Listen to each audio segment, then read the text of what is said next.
Hello, boring people. Tonight we drift into the smell of ancient hay, divine grudges, and mythological missteps. You find yourself ankle deep in mud somewhere on Olympus's edge, surrounded by cows that seem just a bit too alert, and moonlight that's oddly theatrical. This is not your typical heroic myth. No, you're headed into a sleepy tangle of jealousy, bovine makeovers, and one very unfortunate girl who just wanted to pray in peace. You'll trudge through a story where gods behave like toddlers, cows act like prison guards, and eyeballs become accessories. If you think Greek mythology is all battles and lightning bolts, well, you might be right, but not tonight. Tonight is different, slower, muddier, smellier.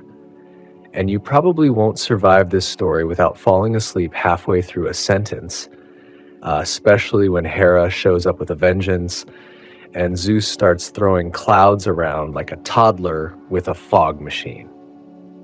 So before you jump into this boring and sleepy story, please take a moment to like my videos and subscribe to my channel, but only if you actually enjoy and feel comfortable with the stories I tell here. Also, let me know where you're tuning in from and what time it is where you are. Always fascinating to see which time zones crave the most mythological drowsiness. Now lie down and relax, turn off the lights, maybe turn on the fan for some soothing noise, and let's start our boring journey together tonight. You shuffle through the underbrush of divine farmland. It's quiet, too quiet. You notice the cows first, languid and oddly well-groomed, each one blinking slowly as though rehearsing for a sacred cow calendar. You reach out to touch one and it doesn't move, just stares at you with the distant judgment of an immortal beast forced to witness centuries of divine soap opera. These cows are Heras. Yes, that Hera, the queen of Olympus, wife of Zeus, goddess of marriage, and the original founder of revenge pinning. She doesn't have pets, she has tools. And these cows, let's just say they weren't raised for dairy. They graze like they're pretending not to listen, but they know what you don't. This is all about to get wildly and boringly dramatic.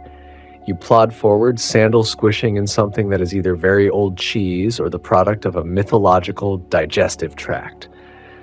Hera's pasture land smells of olive trees, thyme, and faintly burned pride. Somewhere in the distance, a goat belches disapprovingly. Now, picture this, a young woman named Io. She's a priestess, devoted, serene, probably very tired of incense smoke, but she's beautiful, and that's always a liability in mythology. You pass her statue here, half buried in ivy, her stone face worn smooth by centuries of wind and worship. The cows blink again, as if they remember her, as if they always will. Back then, Io's life is fairly boring until Zeus notices her. Of course he does. He always does. He peers down from Olympus with all the subtlety of a toddler spying on snacks, and what does he see? A beautiful mortal minding her own business in a temple. To Zeus, that's like waving a cookie in front of a toddler and asking it not to eat it. So one fine day, Io starts getting strange feelings, like someone's watching her, like the clouds above the temple are a little too thick, too low, too sentient. You shuffle past the edge of the temple now. Vines crawl across fallen columns. The air smells of musty petals and something older, like the memory of divine mistakes. The cows trail behind you, always watching.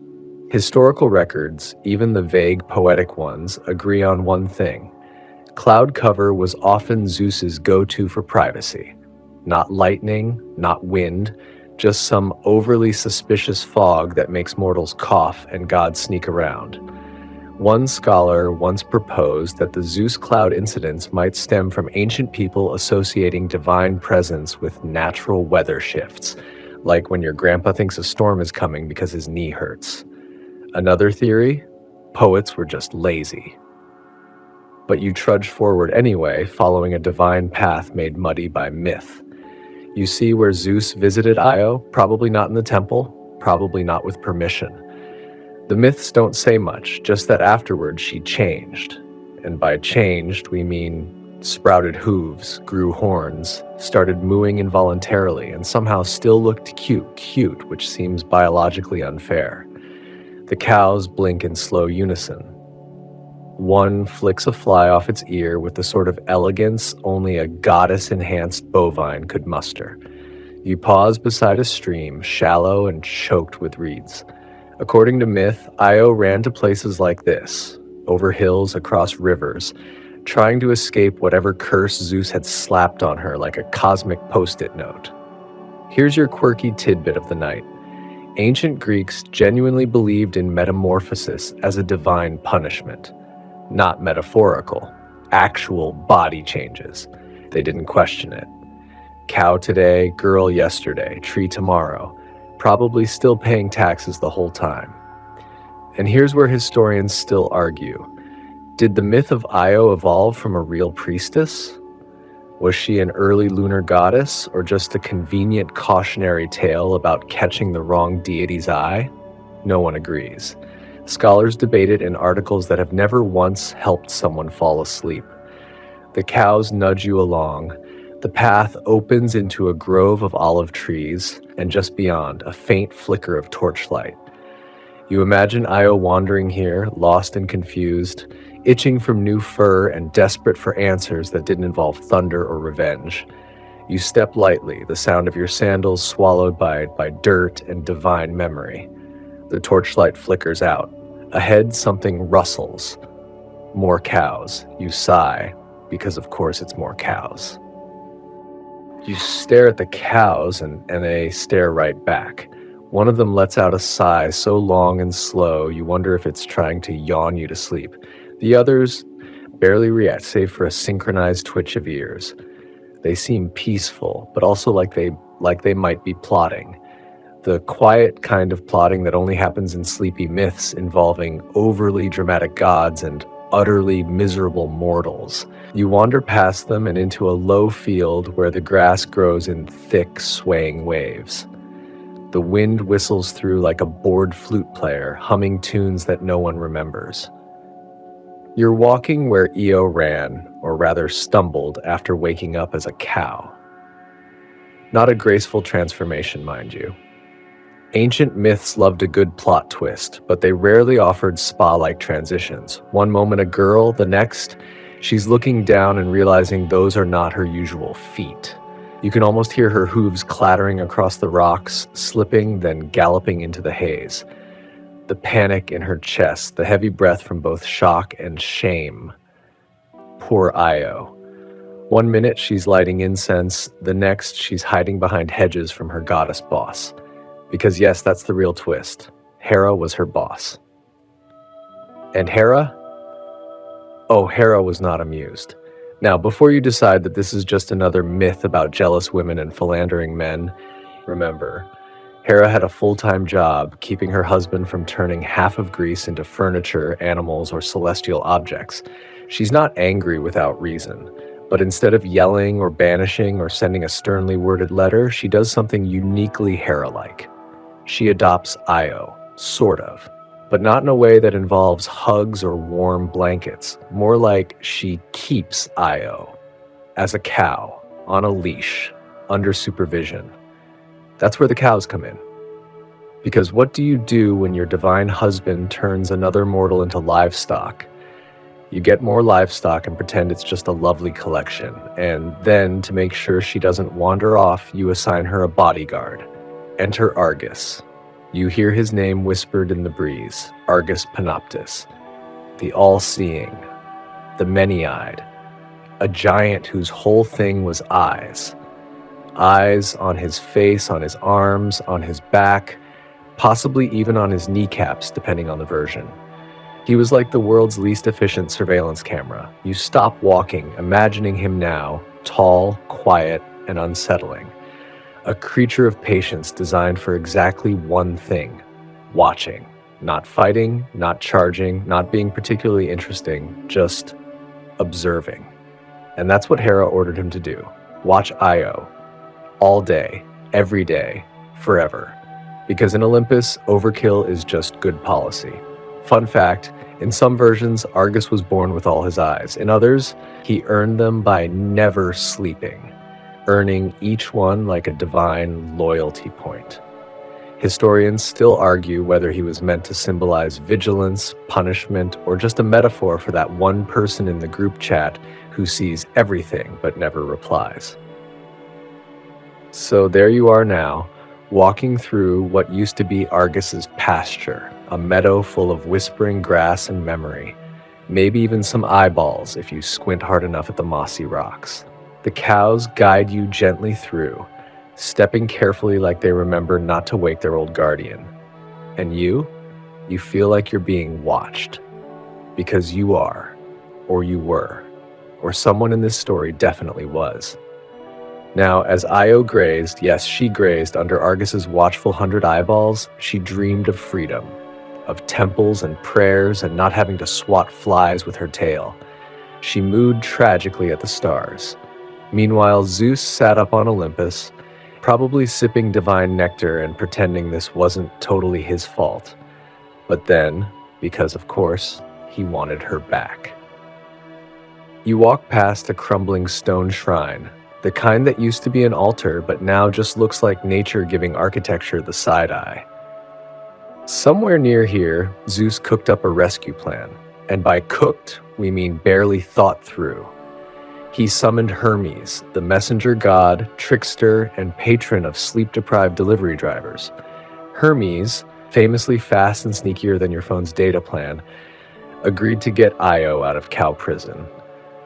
But how do you outsmart a guy with 100 eyes?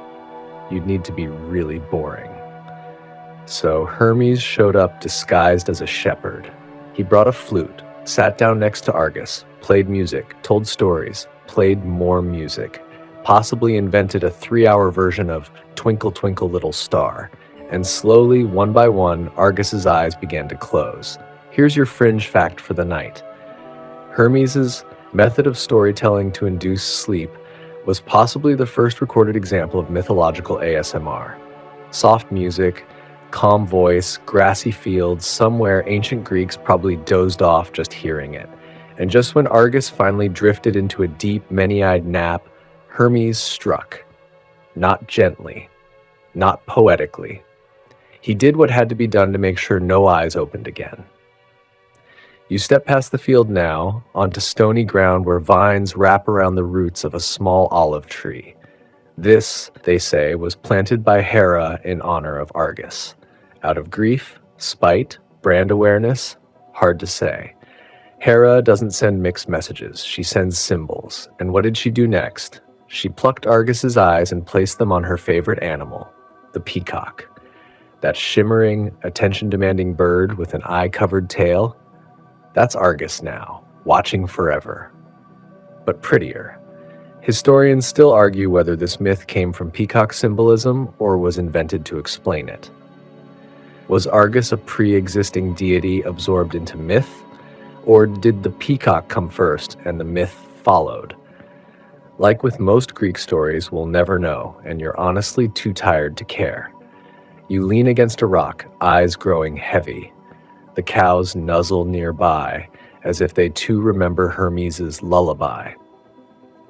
You've reached the part of the story where things quiet down for a moment, but only for a moment. You let your eyes follow the line of dusty hoofprints along the edge of the meadow, still warm from the afternoon sun. The cows, like ghostly sentinels, shuffle lazily in the distance, chewing slowly and blinking with that deep, judgmental wisdom only ancient cows can carry. You've been walking a while now, lost in the grasslands of myth, trailing behind Io's hooves like someone who's somehow ended up part of the world's slowest and least exciting rescue mission. After Hermes did the whole flute and snooze routine and, well, helped Argus permanently close his many eyelids, Zeus finally moved in. Classic Zeus, waits until the hard part is over, then swoops down with thundercloud flare. He freed Io, or at least unmoored her from her moo monitoring. But Io's not exactly grateful. Because she's still very much a cow, and she's still got Hera on her divine case like a celestial HR manager who never forgets a grudge. See, Hera was furious, not just mildly annoyed, not just, I'll post a passive-aggressive message in the group chat, upset. No. Hera unleashed a gadfly, a tiny, buzzing, impossible-to-escape insect with the persistence of 1,000 pop-up ads and the personal vendetta of someone who's been wronged in 3 separate centuries. You swat at the air instinctively. Don't worry. It's not real, probably. But in the myth, that gadfly was real enough to drive Io absolutely insane. She ran, hooves slamming the dirt, tail whipping side to side, nostrils flaring with indignity and panic. Across countries, continents, seas. Io ran so far and for so long that her route basically mapped the early Greek imagination of the known world. You're following that path now, or at least walking in the sleepy echo of it. You pass a bubbling spring where legend says Io paused to drink. The water's cool, but the memory it holds is hot with panic and confusion. You can almost see her reflection, wide-eyed, ears twitching, hair growing in places hair shouldn't, and a vague longing for opposable thumbs. She didn't stop for long. That gadfly, Hera's personal sting demon, was relentless. The buzzing becomes part of the wind here, rising and falling like an argument you're trying to ignore. It's kind of impressive, honestly, how Hera weaponized the equivalent of a mosquito with an attitude problem. Historians still argue whether the gadfly was symbolic of mental torment or if Hera just really believed in emotionally intelligent insect warfare. You trudge onward, past olive trees and shattered columns. One of the columns still has a faint inscription, just a name, Io. Nothing grand, nothing poetic, just the memory of someone who didn't ask for any of this. That's kind of the thing with Greek myths, right? No one asks for anything, and yet somehow everyone ends up cursed, transformed, or set on fire. Occasionally, all 3. Now, Io's journey continues east, past Thessalonicus, where ironically no one helped her, and down toward the edge of the world as they knew it. Every hoofbeat takes her farther from safety and deeper into chaos. You, walking with her now, feel that slow, mythic dread, like the moment you realize you left the stove on, but the stove is your entire fate. Eventually, she reaches the narrow strait we now call the Bosphorus. You look out across the water, calm now, but in legend stirred by divine tempers and mortal tears. The name Bosphorus literally means cow's passage. That's right, Io named a sea route just by running across it. You stand at the water's edge, imagining her splash through flanks heaving, hooves dragging through mud and myth. Some versions say she swam it. Others say Zeus split the waters like a godly traffic cop. Still others claim Poseidon, perhaps bored and lonely, gave her a boost with a tidal nudge. Scholars still debate how literal the crossing was, or whether it was meant to explain why Greeks felt weird about cows showing up in Anatolian artwork. The wind changes direction. You wrap your arms around yourself, even though it's not cold, just mythologically uncomfortable. Across the strait, the land is unfamiliar. To Io, it must have felt like a fever dream. Foreign languages, new animals, strange smells. You can still catch a scent on the air. Clay, firewood, and maybe just a touch of cow panic. Not the fun kind of panic either, the existential kind. You start to climb a rocky path now, footsteps crunching gravel in slow rhythm. This is where Io reached the city of Phasis, or what would eventually become part of Colchis. Yes, that Colchis, the one with the golden fleece, Medea, Jason, and other characters who really need therapy. But Io wasn't looking for fleece. She was just looking for an end, to the buzzing, to the hoof cramps, to the cosmic nonsense of her existence. And finally, she got a break. Kind of. Zeus, probably feeling a pang of something between guilt and PR pressure, approached Hera and begged her to relent. Now imagine that awkward divine conversation. Zeus, trying to charm his way past the fact that he'd once again caused a tragic bovine saga, and Hera, arms crossed, expression set to "don't test me." But somehow they reached a deal. Hera would stop torturing Io, the gadfly would be called off, and Io, she'd be turned human again, but only if she kept running just a little longer, like a Greek myth version of one more level. Eventually, Io reached Egypt. You arrive now too. The ground flattens into desert. The cows are gone. The air smells of dust and sun-baked stone. You look around, blinking against the golden light. Somewhere in this stillness, Io returned to her original form. Woman again, tired, possibly with a sunburn, but human. And what does she do? She marries an Egyptian king, becomes queen, gives birth to a line of descendants that eventually includes Hercules, because in Greek myth, your trauma always ends in legacy. A fringe version says Io became worshipped as the goddess Isis. Historians still argue whether that was mythological cross-pollination or just a really intense rebranding campaign. You sit for a moment on a stone that might have been part of her palace, or her temple, or maybe it's just a rock. But as you rest, you imagine her, Io, the cowgirl who outran gods, flies, giants, and her own identity, and you can't help but feel a little proud of her. The wind dies down. You breathe in slowly, and somewhere, far behind you, a cow finally stops chewing. You squint up at the sun, which hangs stubbornly in the sky like a divine spotlight, illuminating the next stretch of this absolutely unnecessary odyssey. The landscape around you begins to shift again, sand giving way to soft, whispering grasses, the kind that don't do much but look poetic in wind. You're moving northwest now, retracing the mythic leftovers of time as if your flip-flops were sandals laced by fate itself. After Io's bovine globetrot finally ended in Egypt, and after she got her limbs and vocabulary back, things could have gone quiet, but of course not, because the gods never leave well enough alone. Hera, in her relentless quest to be the grudge holder of Olympus, decided the whole eyeball situation with Argus deserved some extra flair. Remember Argus, the many-eyed giant Hermes lulled into eternal slumber? Well, his death hit Hera hard, not in the emotional sense, but in the public relations sense.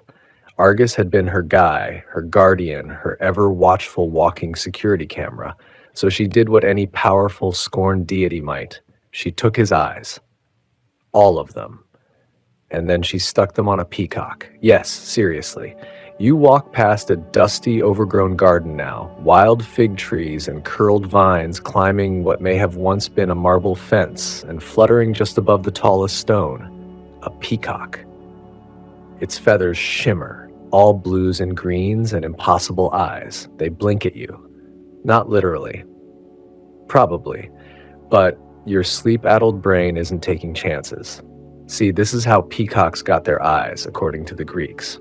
Hera, mourning her watchman Argus, preserved his memory by embedding his 100 eyes into her favorite bird. A poetic gesture, sure, also a little creepy. Historians still argue whether this was an attempt to honor Argus, or if it was just Hera being peak dramatic, like, I'm going to immortalize my dead bodyguard in tail feathers. Levels of dramatic. You keep walking, now imagining the Olympus Bird Committee meeting where this decision went through. Let's make a bird covered in eyeballs. Great, but make it strut.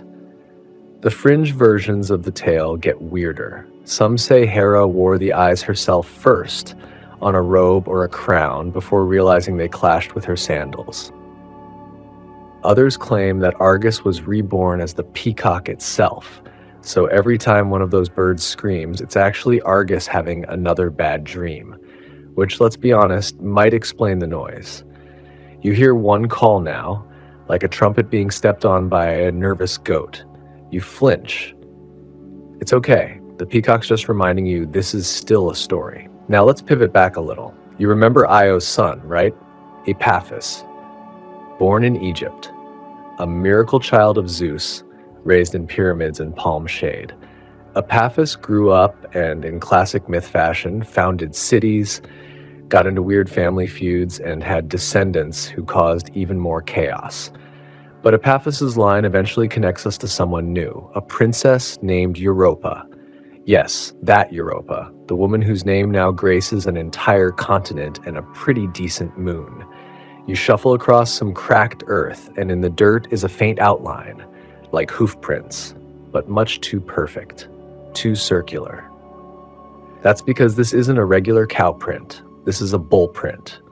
We're sliding sideways now into another myth, because Zeus, as you may have noticed, has the emotional restraint of a toddler in a cake shop. He sees Europa, likes what he sees, and decides to transform, not into a cloud, not into golden rain, not into a swan, but into a bull. Not just any bull, a gorgeous gleaming white bull that glows like moonlight and smells like fresh linen. Europa, being a mortal with suspiciously limited self-preservation instincts, sees this magical bull and thinks, I should ride that. So she does. And then Zeus, in full bull mode, dashes into the sea with her on his back. You take a breath, scanning the calm waves ahead. You're standing at the edge of Crete now, or at least some mythic interpretation of it. The water is still, and you can almost see the ghostly outline of a bull gliding through, with a laughing girl on its back and a god pretending this is totally normal behavior. When they reach land, Europa becomes queen of Crete. She bears Zeus several children, including Minos. Yes, that Minos, the one with the labyrinth, the Minotaur, and the worst real estate planning in mythological history. But more on him later. Right now, you're still standing next to the world's most fashionable peacock, who blinks at you again, either judgmentally or sleepily. It's hard to tell. And behind that bird, a herd of cows wanders past, moving slow and dreamlike. Their hides are speckled with pale circles that look suspiciously like, yep, more eyes. Because here's the thing, even though Hera gave Argus's actual eyes to the peacock in some lesser-known versions of the story, she also bred a sacred line of cows to carry his memory. Cows with patterned hides, strange glances, and an odd resistance to being milked. You approach one of them. It stops, looks at you, and blinks once, slow, like it knows. You step back. You remember that part of the story, the whole Hera's cows connection. That's the center of this entire sleepy mess. These weren't just your everyday dairy machines. These were sacred, divine, watching, sometimes used in sacrifices, sometimes protected in temples, occasionally possessed of just enough consciousness to make you uneasy when they stare at you too long. In fact, some scholars argue that Hera's temple cows, yes, she had those, were once believed to be reincarnations of Argus himself, always watching, always judging. Fringe theories even suggest they were used as truth cows, brought into trials or decisions. If the cow mooed at you, guilty. If it just stared, innocent. Obviously. You walk a little faster now. Back in Hera's day, though, cows were more than cows. They were symbolism wrapped in cud. Fertility, power, sacrifice, and yes, punishment. Because Hera's cows weren't just her pets, they were her reminder, her legacy, her surveillance system. Which brings us, finally, to that eyeball. You find it now, tucked under an old altar stone, a polished stone sphere about the size of a grapefruit. It gleams faintly, pulsing with mythic memory. The last eye of Argus, or so the stories say, guarded not by monsters or warriors, but by cows. They circle the altar now, slow and steady, blinking and chewing. Like this is their duty. Or maybe just their instinct. You reach out toward the stone, but the nearest cow shifts, just enough to block your path. No aggression, just presence, like a sleepy museum guard made entirely of beef. So you step back again and keep walking. You glance over your shoulder, half expecting the sacred cow patrol to follow you, mooing some ancient warning in slow motion. But no, they stay behind, resuming their lazy circling of the eyeball altar like bovine monks performing a centuries-long ritual you'll never quite understand. You press on, squinting ahead at a crumbling colonnade in the distance. Columns tilt like sleepy giants leaning on each other for support, tangled with vines and echoing with whispers. It smells like stone dust and time, and for some inexplicable reason, your socks feel slightly damp. This, apparently, is what happens when you walk through mythology without checking the weather. The temple ahead? It's one of Hera's. Or it was. You shuffle up the steps, dragging your feet just a little because that's what the script of your life demands now. Tired footsteps echoing into sacred silence. You pass broken statues of peacocks, cows, and one particularly confused-looking mortal holding a lyre. Maybe Orpheus. Maybe just a bored intern. Inside, it's cooler, quieter. The perfect place to unravel the next myth in this kaleidoscope of divine inconvenience. Remember Inachus, the river god, Io's dad, the guy who was mostly wet and emotionally unavailable? Well, Hera hadn't forgotten about him either. Even though Io was free, Hera wasn't about to let the family go unpunished. According to some fragments of lost plays and a few temple scribbles translated questionably by sleep-deprived scholars, Hera cursed the river Inachus itself to shrink and fade unless proper tribute was offered every lunar cycle. Historians still argue whether this is symbolic, like don't cross the gods, or literal, like Hera dried up a whole waterway just to be petty. Either way, Inachus's river started drying out. People panicked. Amphibians fled. Sandals got dusty. To appease Hera, the people of Argos, Io's homeland, began sending sacred cows to her temples. Not just any cows, mind you. These had to be pure, unblemished, and preferably capable of mooing in C major. Temple records describe whole ceremonies where cows were walked through polished marble hallways, offered garlands, and then, well, either sacrificed or put to very intense sleep. Depends on the version. You lean against one of the temple pillars, running your fingers over a carving of a cow with 12 eyes. Not 12 actual eyes, thankfully, just decorative swirls. Still, it gives off major don't touch me energy. You step back. One fringe theory claims that Hera didn't just want cows for worship, she wanted them as storage, like emotional storage, depositories of divine wrath. The more people wronged her, the more she imbued her cows with that simmering passive aggression. This theory is not widely accepted, but it would explain why some ancient shepherds insisted their herds could glare. And now, we must circle back to Argus. Again, because, you guessed it, his legend refused to stay quiet. After his death and after his eyes became bird accessories and cow branding inspiration, some versions say he became a constellation. You step out of the temple just in time to see dusk settle like a velvet curtain across the sky. Stars wink awake. Somewhere up there, near the faint curve of Orion, is a shape that kind of resembles a reclining man with many eyes. If you squint, tilt your head, and really, really want it to be there. Ancient sailors used Argus to navigate, or at least they said they did.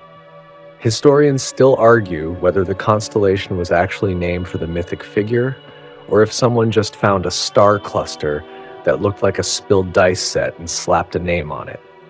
You lie on a smooth stone slab, staring up at the twilight. The peacocks are gone. The cows are distant shadows now, barely more than murmurs in the dark. And then, a rustle. Out of the bushes to your left emerges a young boy, wearing a laurel crown and looking entirely out of place. He doesn't speak, just kneels beside you and opens a small scroll. From it he reads, "Beware the land of eyes and moo." You blink. He rolls up the scroll and vanishes into the hedges like a budget forest spirit who missed his call time. You close your eyes for a moment, considering the implications, but really, This is Greek myth. The implications rarely help. You continue west. By now, you've probably realized Hera doesn't do things halfway. Once she decided to make cows her symbols, her guards, and her legacy, she made sure they stuck. Temple engravings, festival dances, even perfume recipes, including one with essence of hoof that, thankfully, has been lost to time. And now you reach the remnants of one of those festivals. Scattered along the dusty road are cracked masks, one in the shape of a cow, one in the shape of an eye, and one that looks like Zeus wearing sunglasses. A little on the nose, but then again, subtlety isn't this pantheon's strong suit. You pick up a mask, run your thumb along its rim, and try to picture the ceremony it came from. Imagine dozens of people in tunics and garlands, all mooing rhythmically around a stone cow. Someone plays a flute, someone else trips on their own hem, someone else still recites, "O Hera of the glaring herd, receive our dairy and protect our crops." It's both solemn and ridiculous, like most rituals. You keep the mask. It might come in handy, because the next part of the journey veers into even weirder territory. Yes, somehow. There's a whisper among fringe scholars, a threadbare scroll stored in a forgotten archive, that claims Hera's cows once guarded something more than temples and eyes, something important, something ridiculous, something shaped like a giant marble eyeball, but not just one, an entire orchard of them. You pause, look up, and sure enough, ahead of you in the gloaming dusk is a grove of low, squat trees, hanging from the branches, not fruit, but smooth, rounded stones, all about the size of a large orange. And yes, they gleam. You're about to step into the orchard when a rustling stops you again. More cows, dozens now, maybe 100, silent, watching. Because some say this orchard is where Hera stores all the eyes she's collected. Not literal eyes, maybe, but symbolic ones. Memory, punishment, glory, embarrassment. It's like her scrapbook, but heavier and protected by animals with suspiciously good posture. You step back, and the trees sway. You stand frozen at the edge of the orchard, your breath hitching as the trees shimmer in the rising moonlight. Each marble eye reflects a distorted version of your face, some amused, some stern, one that winks disturbingly on its own. The cows have formed a gentle perimeter behind you, like sleepy but effective security guards. Their tails swish slowly, hypnotically, as if timed to some cosmic metronome only they can hear. You take a step forward anyway, because you've come this far, because the story insists, because if Hera's collection of metaphorical eyeballs is going to stare at someone tonight, it might as well be you. The grass underfoot is springy and strangely fragrant, like chamomile and something faintly metallic. You duck beneath the low branches and find yourself surrounded by what ancient poets once called the Grove of Hera's Sight. You imagine a bard with a lyre trying to explain this to an audience. So, they weren't apples, they were soul eyes, and yes, there were cows. He was probably booed off the stage. Now, don't ask how Hera collects the essence of memory and shapes it into decorative spheres. That's not a godly technique you'll find in the IKEA catalog. But the myths are stubborn. Many versions say that whenever a mortal or god witnessed something so shameful, embarrassing, or sacred that it couldn't be allowed to fade, Hera would pluck the moment and preserve it here, hanging it up like some divine Pinterest board. One orb flashes briefly as you pass. For a split second, you see a scene. Zeus, disguised as a swan, slipping on a muddy riverbank and landing tail first in a thorn bush. A low moo echoes behind you, and the eye dims. Historians still argue whether this grove is allegorical, representing Hera's omnipresence, or whether certain temples really did feature rooms full of polished stones carved to see. Some excavations hint at ritual chambers filled with concentric bowls and mirrored metal, suggesting ancient attempts at, well, mystical surveillance. You reach the center of the grove where the largest tree waits. It doesn't bear fruit or eyes, it bears bells. Rusted bronze cowbells gently swaying in the breeze. You lift one and ring it softly. Nothing happens until everything does. All around you, the cows begin to moo in harmony, softly, slowly, like a choral lament in bovine minor. The orbs flicker. A low pulse hums through the earth. You sit, because what else can you do when reality decides to moo you into submission? And that's when the orchard gives you a gift, if you can call it that. From the base of the central tree, the earth shifts and parts. Out rises not a treasure chest, not a divine revelation, but a scroll tied in golden ribbon, embossed with Hera's peacock feather seal. You untie it. Of course you do. You're deeply invested now, and besides, the cows would probably give you no choice. The scroll reads, "To the ever-watching, may your vigilance never fade. Guard not just the sacred, but the foolish. Protect even the embarrassing, for these too shape the world." Huh. You roll it up and tuck it under your arm, unsure whether you've been blessed, cursed, or just looped into Hera's intergenerational guilt newsletter. Either way, it's yours now. And it might explain a few things, because from here we spiral back through myth, not in time, but in repetition. Hera's cows, her eyes, her wrath, these weren't just plot devices, they were themes, recurring motifs. She used cows to spy, to punish, to guard, and occasionally to keep her emotional diary. And that brings us to an often overlooked tale. There was once a mortal shepherd named Oenopion who lived on a quiet island and claimed he could hear the cows of the gods in his sleep. Most villagers rolled their eyes and chalked it up to wine fumes or loneliness. But one morning, Oenopion awoke to find a single golden hair on his doorstep. Not his own, not his sheep's. And wrapped around it, a cowbell no bigger than a coin. From that day on, his herd flourished, his crops bloomed, and his barn smelled only faintly of cheese. Some said he'd been chosen by Hera. Others said he'd accidentally stepped on divine property and was now being watched forever. Oenopion never married. But every evening, he lit a small lantern and hung the golden cowbell above his door, just in case someone or something needed to see it. This story never made the big myth collections.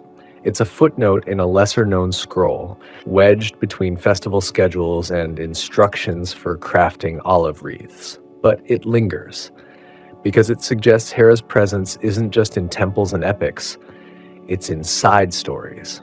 The boring ones, the sleepy ones. You stand slowly, brushing bark dust from your knees, and make your way out of the orchard. The cows part like waves, returning to their posts, their hooves leaving soft indents in the grass. You glance back once. A single orb on the nearest tree pulses gently. In it, your reflection smiles, then vanishes. Back on the main path, the moon is high and the air carries the scent of laurel and night-blooming flowers. Somewhere in the distance, a peacock cries, a sound both ridiculous and majestic, much like Hera herself. And now you arrive at the ruins of an ancient amphitheater. Cracked stone seats cascade down a hillside, framing a half-circle stage littered with broken masks and wind-blown scripts. One scroll flutters near your feet. You pick it up. It's a play. The eyeball, the cow, and the maiden who didn't want this job. Sounds about right. You sit on the stage, unfurling the scroll to the first scene. It opens with a chorus of cows singing in iambic hexameter about the loneliness of divine service. A character named Muchus the All-Seeing enters, tripling as priest, oracle, and barista. You read the first few lines aloud. It's terrible. You keep going anyway. Because by now, the myth has wrapped around you like a too-warm blanket. Scratchy, ancient, filled with plot holes, but oddly comforting. You don't entirely understand why Hera's cows guard a giant's eyeball, or why those eyes hang in a grove like haunted fruit. But you do know that someone, somewhere, decided this story was worth remembering.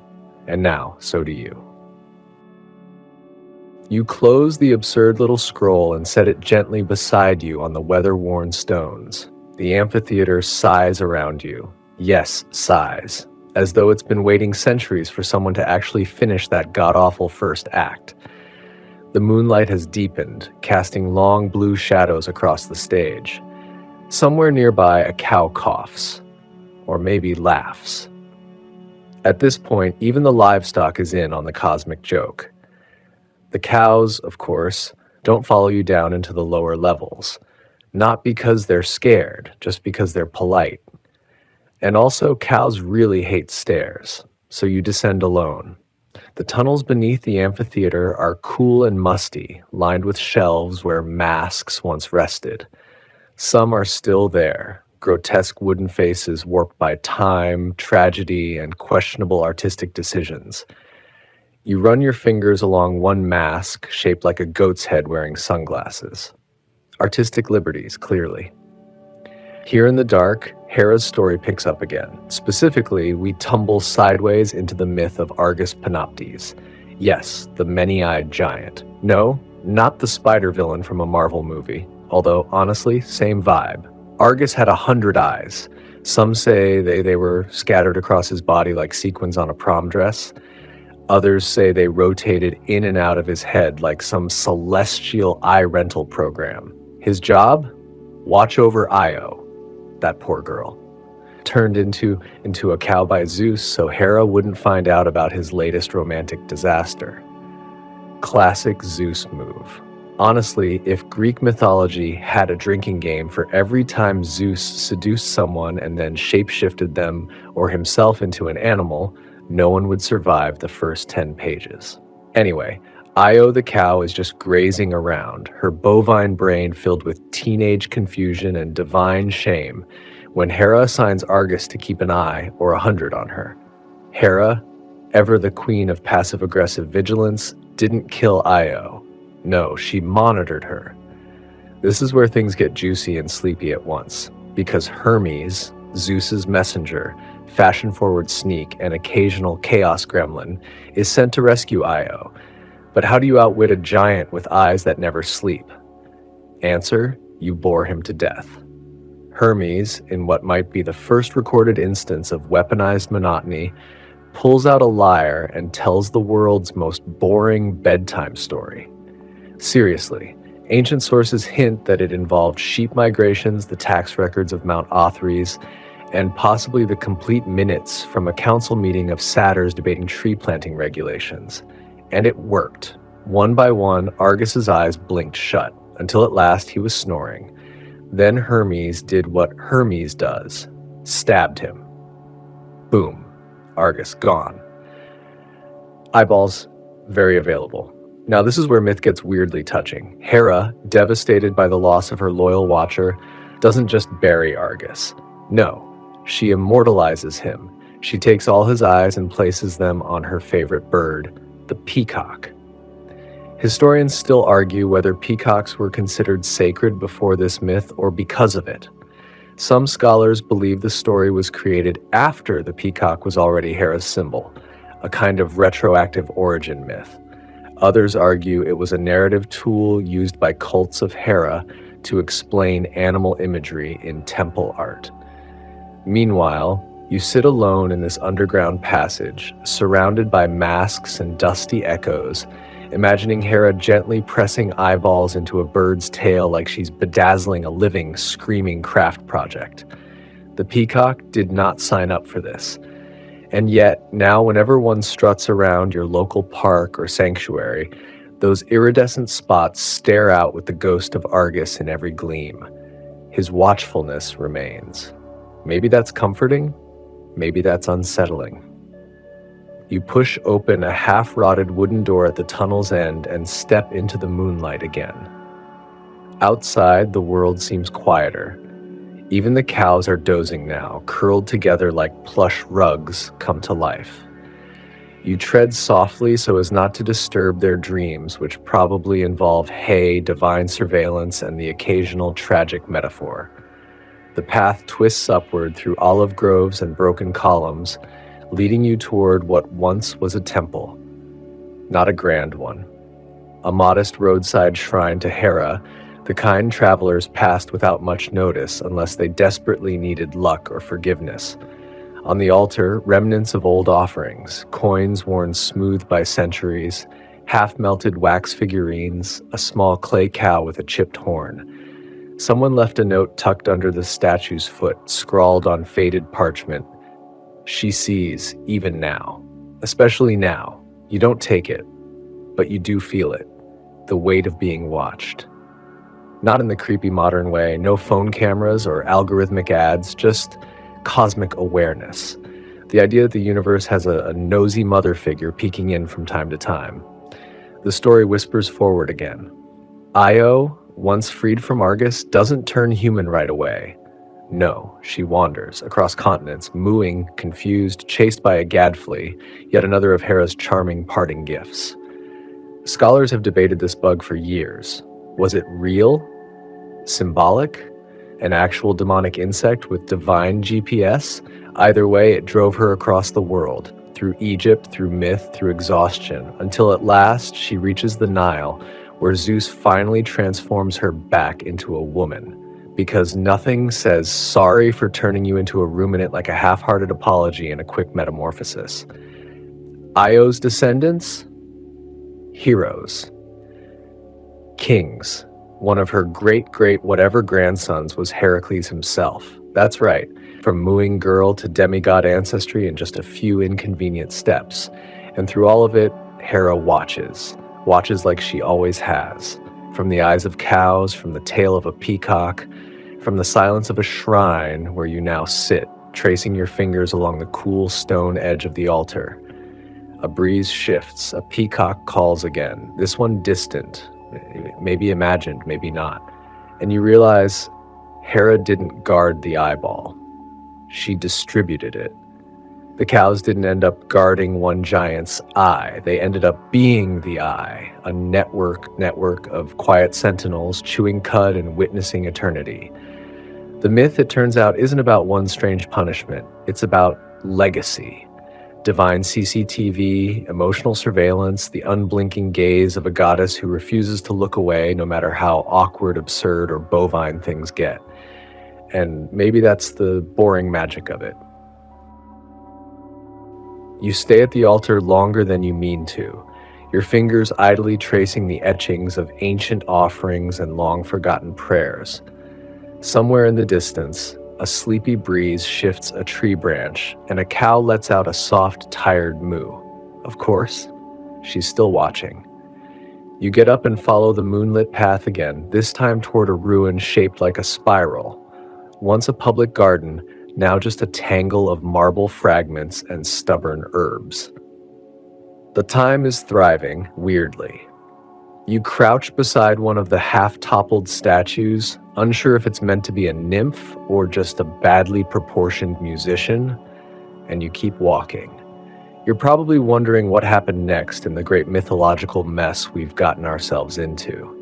Well, now that Io has finished her epic cow road trip across the known world and back again, the spotlight turns back to Hera, who is still not satisfied. Because, let's be honest, Hera is rarely satisfied. It's kind of her brand. But before we get into more divine grudges and subtle revenge, let's talk about cows. Yes, again. You see, cows weren't just random animal filler in Greek mythology. They were deeply symbolic.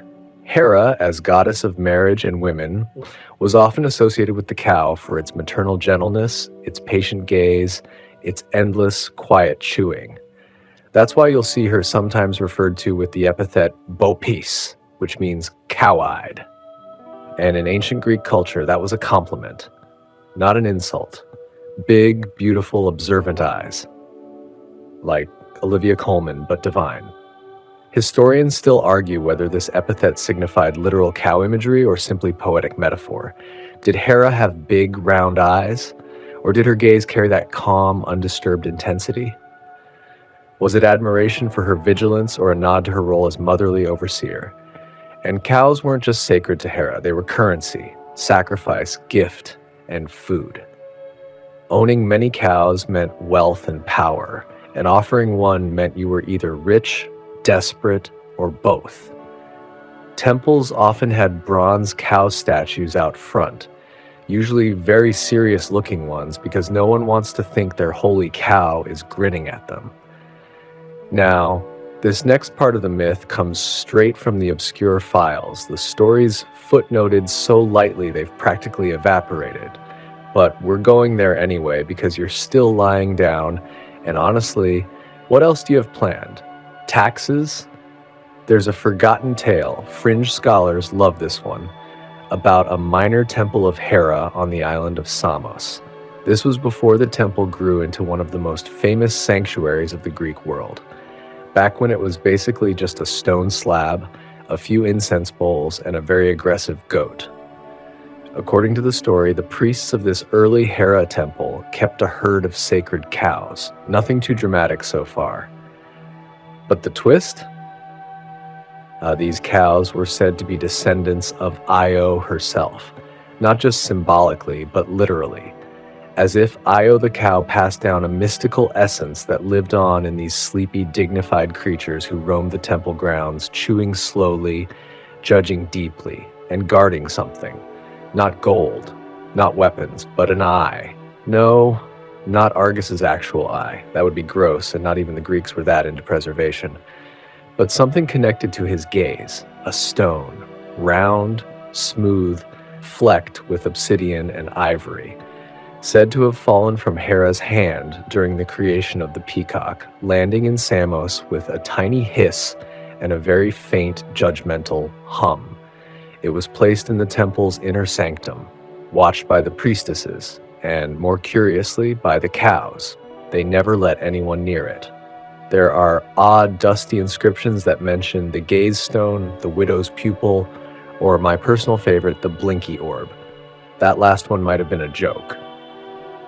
Ancient Greeks loved slipping weird humor into official records, like the guy who wrote "Zeus owes me 3 drachmas and a pair of sandals" on a sacred column. Icon. Back to the cows. The story goes that anyone who tried to steal the gaze stone got trampled, slowly, firmly, with an air of bovine righteousness.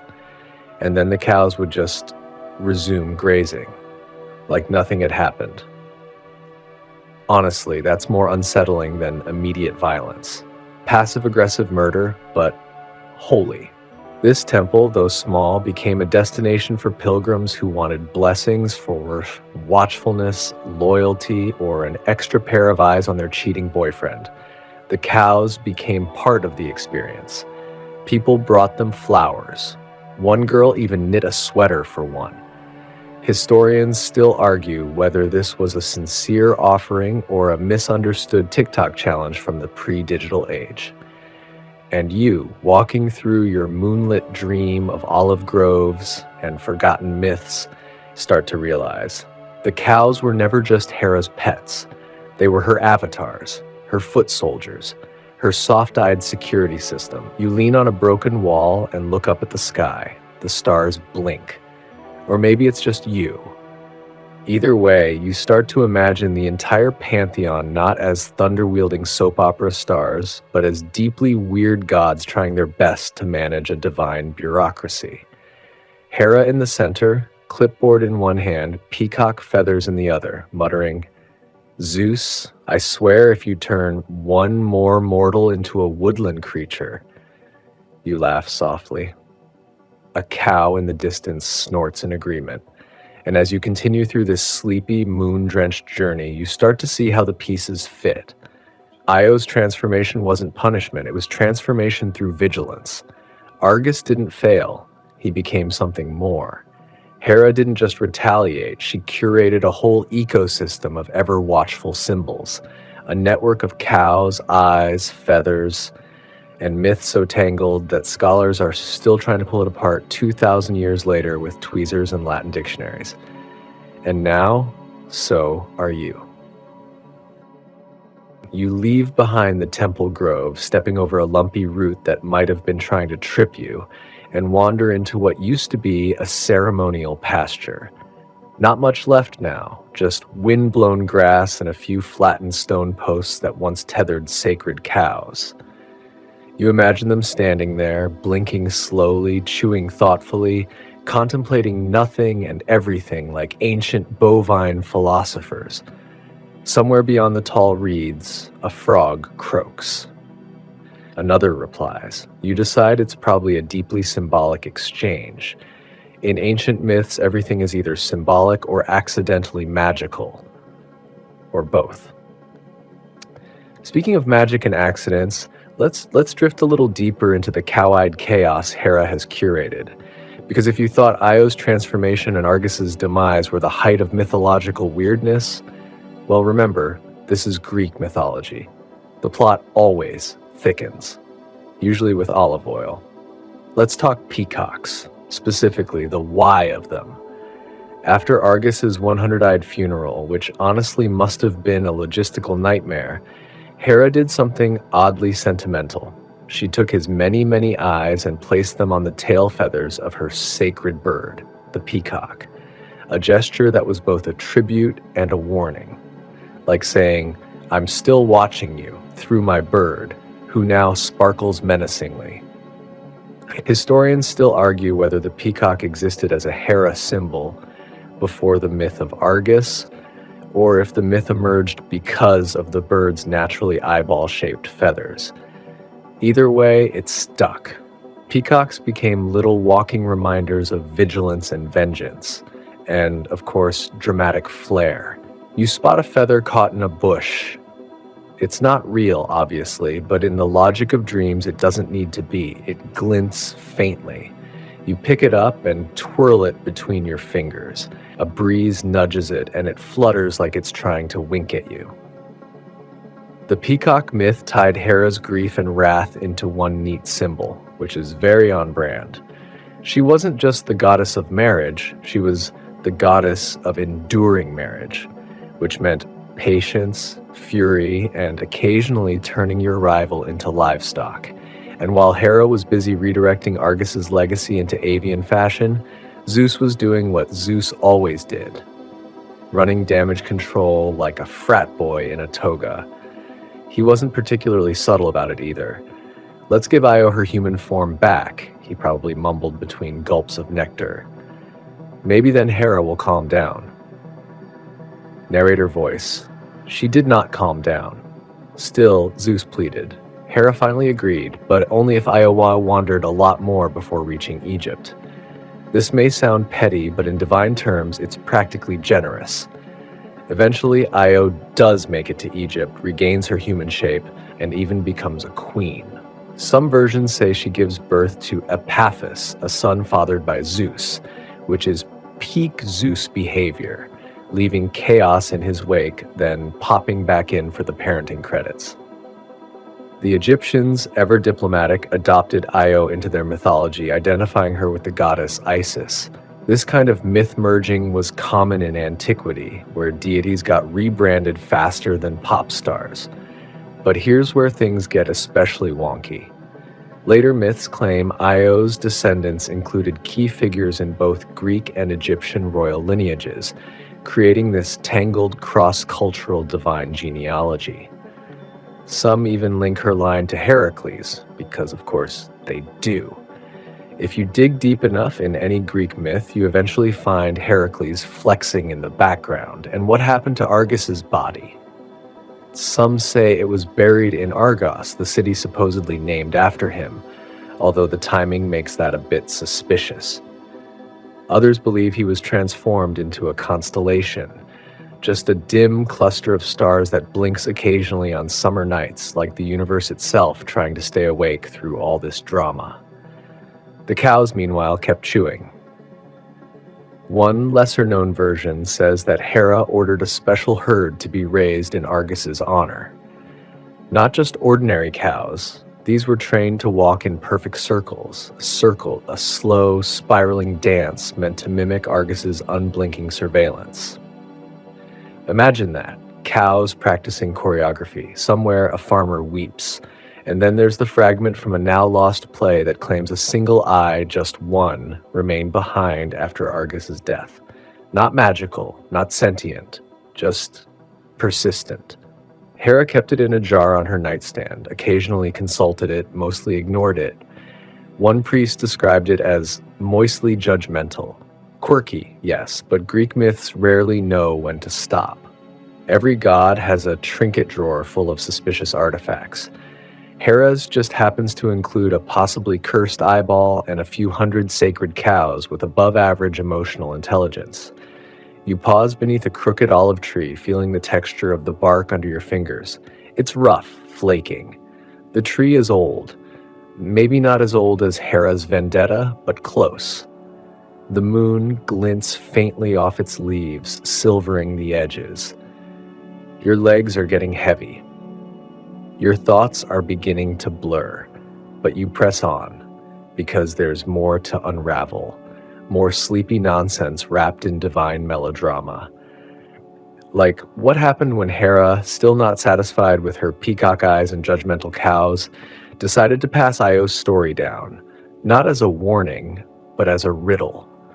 She whispered it into the ears of priestesses, who then told it to young girls lighting incense at dawn, who told it to their own daughters, who told it to historians, who got most of it wrong but scribbled it down anyway, bless their parchment-loving hearts. And now you're hearing it too, in a different time, in a different place, but still watching, still wandering, just like Hera's cows. You nudge forward along the sleepy slope of a myth that's both absurd and oddly poetic. The kind of story that starts with a grumpy goddess and ends with a sacred eyeball in a jar, and still somehow finds room for a cow-driven subplot. Honestly, at this point, you wouldn't be surprised if a divine sock puppet showed up to offer philosophical insights. Your path winds along a dry stream bed now, crunchy with twigs and ancient regrets.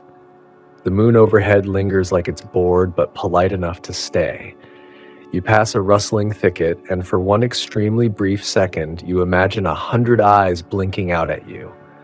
Not menacing, just sleepy, like they, too, are barely holding on to consciousness. Which, naturally, brings us to the next stretch of this meandering tale. Io's Egyptian vacation and the mythological butterfly effect it caused. After Io finally arrived in Egypt, and after Zeus had fumbled his way into vague redemption by transforming her back into a human, things got strangely diplomatic. She married a local king, or possibly became a goddess herself, depending on which account you trust. Either way, she settled. For the first time in what felt like centuries of mooing and running, she just existed. Quietly. Worshipped even. Egyptian priests, known for their flair for rebranding, folded Io into their pantheon under the identity of Isis. Now, Isis is a huge deal, goddess of motherhood, magic, and occasionally scolding her brother husband, because mythologies love that kind of drama. Historians still argue whether Io became Isis, or if the Greeks simply projected Io's image onto an already established deity. Either way, the crossover was official. But of course, Hera wasn't done. Petty divine energy doesn't just dissipate. It curdles, settles, simmers. Hera never fully forgave Zeus, and she definitely never forgave Io, even after the whole hoofed ordeal. So she passed the story on like an heirloom curse, to be remembered, repeated, and misunderstood by generations. It's at this point that cows reappear, sort of. Hera, possibly nostalgic or just deeply extra, commissioned a new herd of cows in Egypt. These weren't just livestock. They were ceremonial, sacred, decorated with golden horns and wrapped in ribbons. They weren't worshipped instead of Io. They were worshipped for her, as symbols of divine endurance, female suffering, and occasional scenic detours through ancient Mesopotamia. You pass a stone carving half buried in the sand, etched with the profile of a very smug-looking cow. You nod respectfully. This is not your first smug cow. Now, the legend splinters. Some say Io's descendant Epaphus went on to found Memphis, the ancient one, not the one with Elvis, and his line eventually included Danaus, whose 50 daughters would become a whole other mythological can of worms. Others claim Heracles, yes, that Heracles, was born from this same family tree, because apparently Greek genealogy is written by overly caffeinated screenwriters. There's even a weird little myth tucked away in a dusty papyrus suggesting that one of Hera's sacred cows wandered too far into the desert and was mistaken by a rival cult as a deity. They built it a shrine, asked it for rain, and to everyone's surprise, it worked for 1 week, and then the cow wandered off again. Fringe detail? Yes. Utterly charming? Also yes. And while these myths meander like the Nile itself, they all circle back, because mythology, like cows, enjoys moving in circles.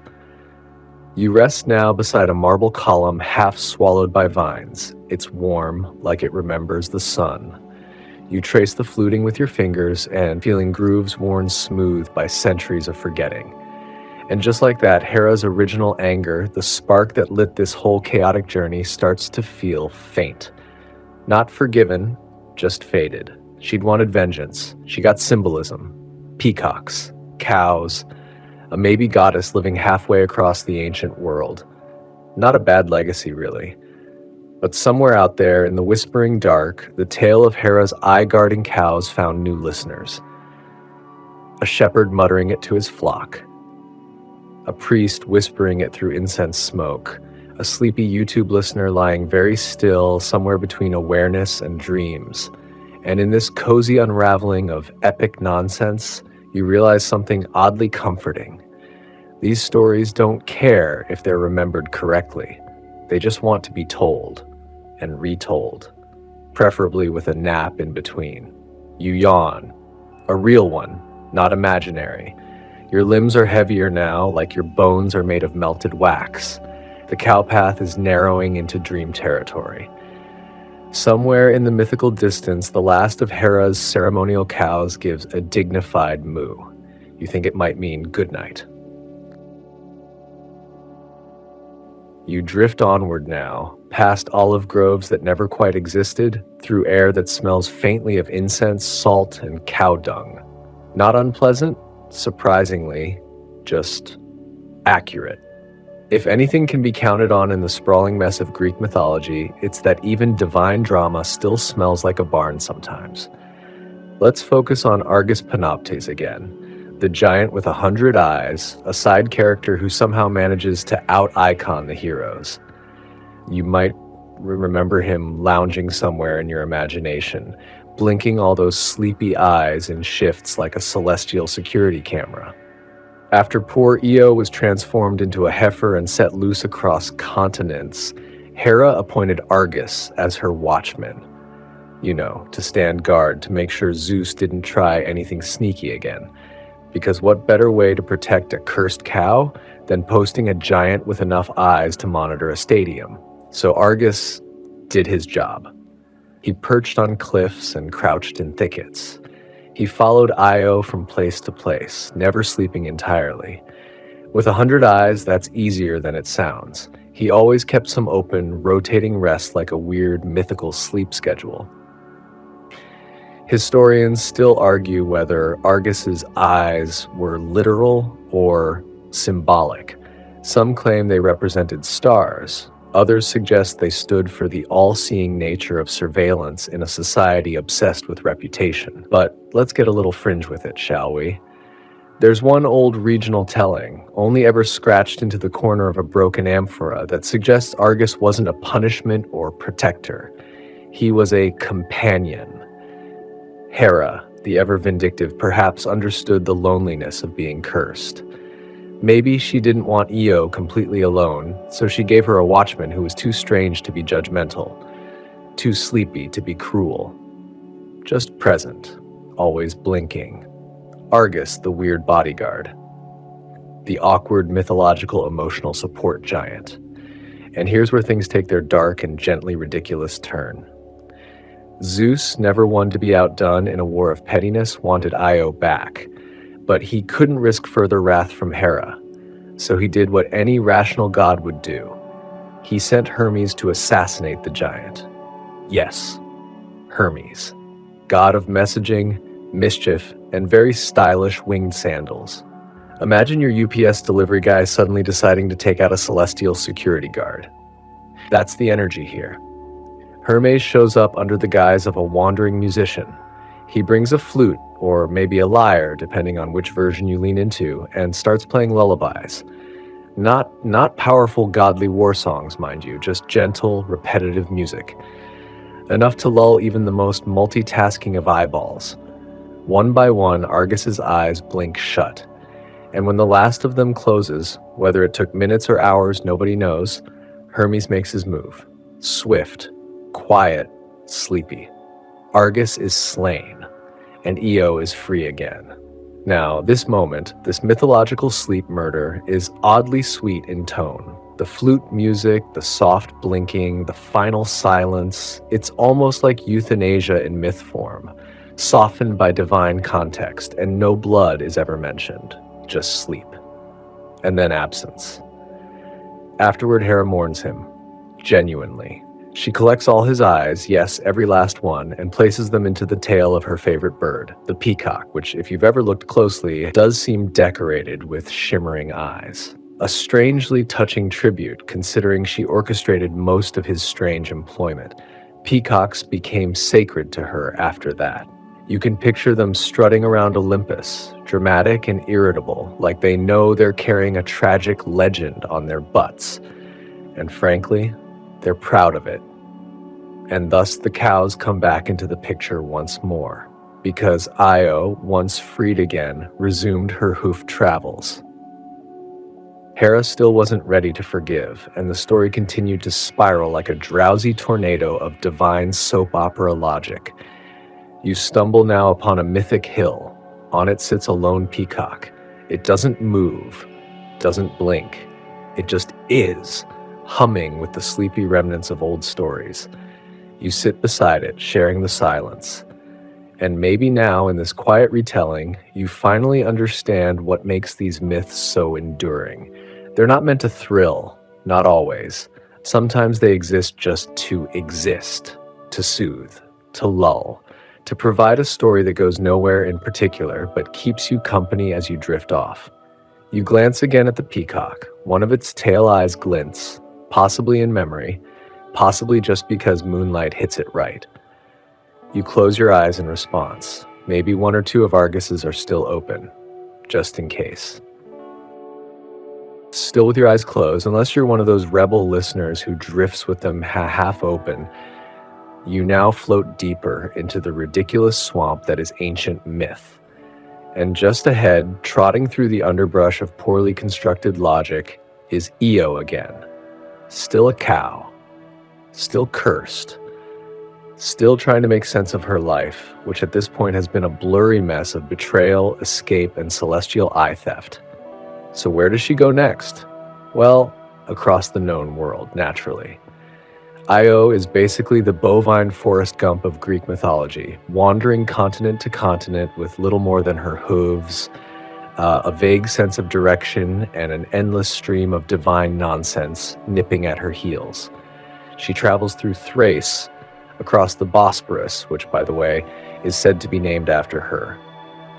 Bosporus literally means cow crossing, a whole major geographical feature permanently labeled because a shape-shifted woman once swam across it while fleeing from a divine marital spat. Historians still argue whether this naming was based on oral tradition or just ancient poets having a little fun at geography's expense. Anyway, once across the strait, Io ends up in Egypt, because apparently when your life has hit rock bottom in Europe, the answer is always, go to Egypt. She wanders through parched landscapes, sacred temples, and confusing street markets. Imagine all that while being a cow, by the way. No hands, no bargaining skills, no idea how to use currency. Eventually, Zeus decides, you know what? Enough. Maybe he's feeling guilty, maybe he's just bored, but he orders Hera to chill, and for once, she complies. Kind of. In a moment that historians still debate, some call it mercy, some call it fatigue, Hera lifts the curse. Io turns human again. Imagine that. Standing in some dusty Egyptian temple courtyard, your hooves suddenly melting into toes, your snout collapsing back into a nose, and fur receding like someone hit undo on a really weird Photoshop filter. You're probably sore, confused, and wildly overdue for a bath. But that's not even the end. Egyptians, being the mythology enthusiasts they are, instantly deify Io. They say she becomes the goddess Isis, or at least merges with her in some theological cosmic spreadsheet that links mythologies across cultures. Quirky tidbit here. Ancient Egyptian priests were known to adopt and blend stories from other nations to explain their own deities' origins, sort of a mythological exchange program. So now Io, who just last week was being herded across the continent by a 100-eyed giant, is suddenly part of one of Egypt's most sacred pantheons. Honestly, it's an upgrade. And Hera? She doesn't say much. She's probably busy fussing over her peacocks, or maybe scheming her next passive-aggressive celestial vendetta. Meanwhile, Zeus strolls back to Olympus, brushing hay out of his beard and pretending none of this ever happened. Now, remember those cows Hera loved so much? You probably thought we were done with them. But no. Because in some obscure offshoots of the myth, versions told by ancient dinner-drunk poets with a flair for the absurd, it's said that after Argus died, Hera created a special herd of sacred cows in his honor. Sleek white beasts with golden horns and eyes that glowed faintly in moonlight. She gifted them to priests, had them painted on temple walls, and sometimes let them roam the fields near Olympus, though probably with a better HR policy than last time. But one cow, one particularly moody, majestic one, was said to guard something peculiar. An eyeball. Yes, that's right. Not just any eyeball. Argus's eyeball. In this version, Hera preserved a single eye, maybe the 100th one, maybe the first, and placed it in a jewel-encrusted orb, a relic that required watching. So of course she assigns a cow, maybe Io's great-granddaughter, maybe just some divine bovine with serious boundary issues. The eye, by the way, was rumored to blink once every century, for no reason, just to freak people out. Historians, needless to say, argue about this too.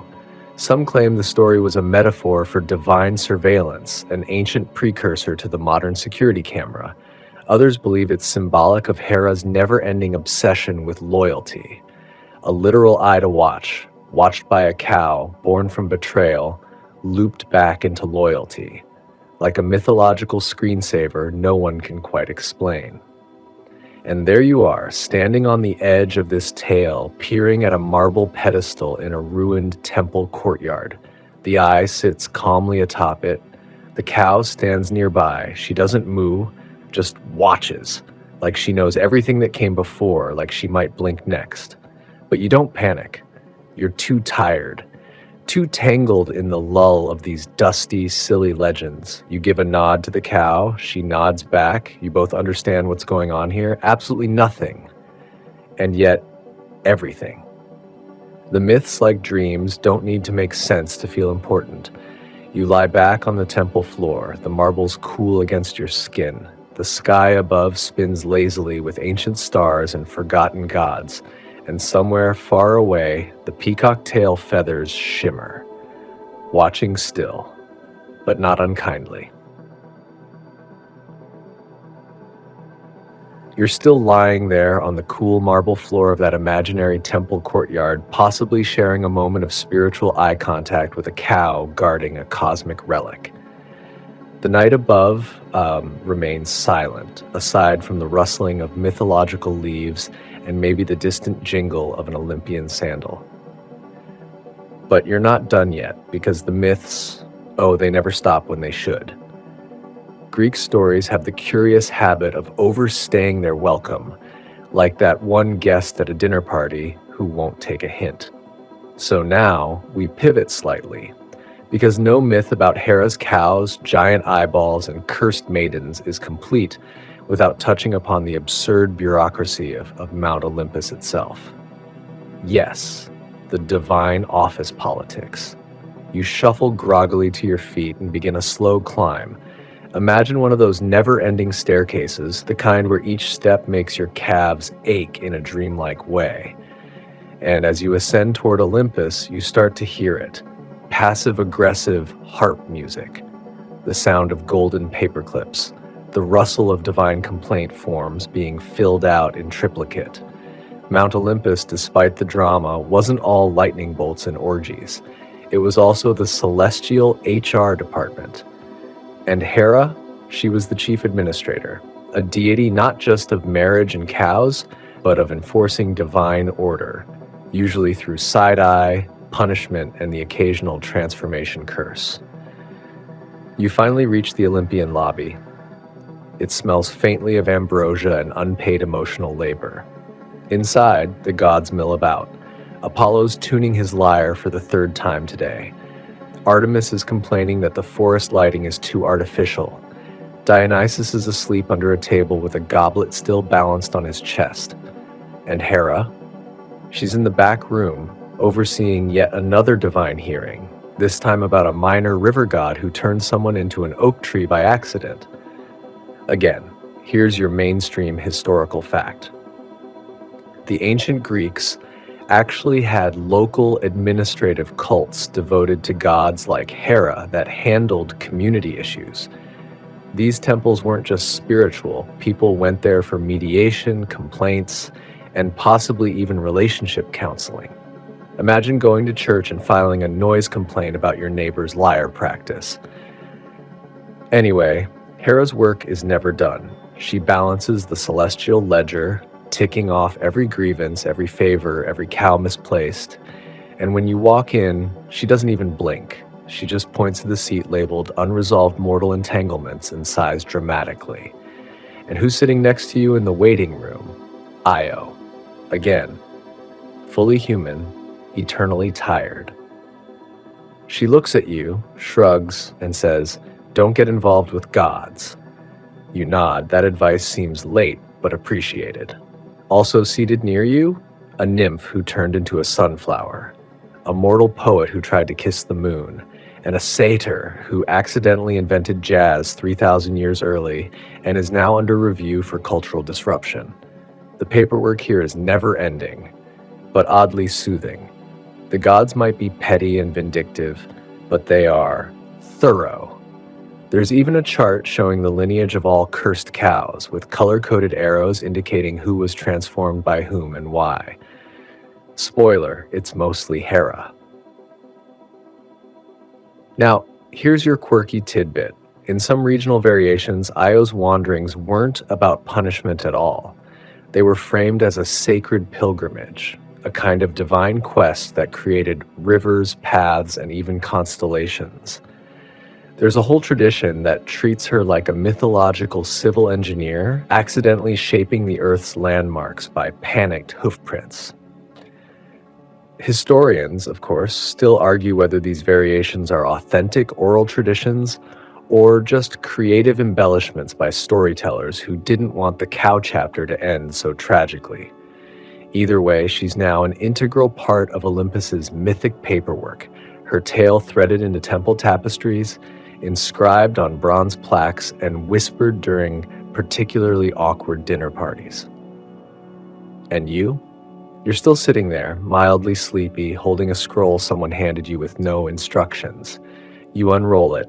It says, in divine ink, "Please remember to return all borrowed identities and eyeballs to the lost and found before exiting Mount Olympus." Fair enough. A few paces away, Hermes zooms by in his winged sandals, muttering about missing cattle. You wave.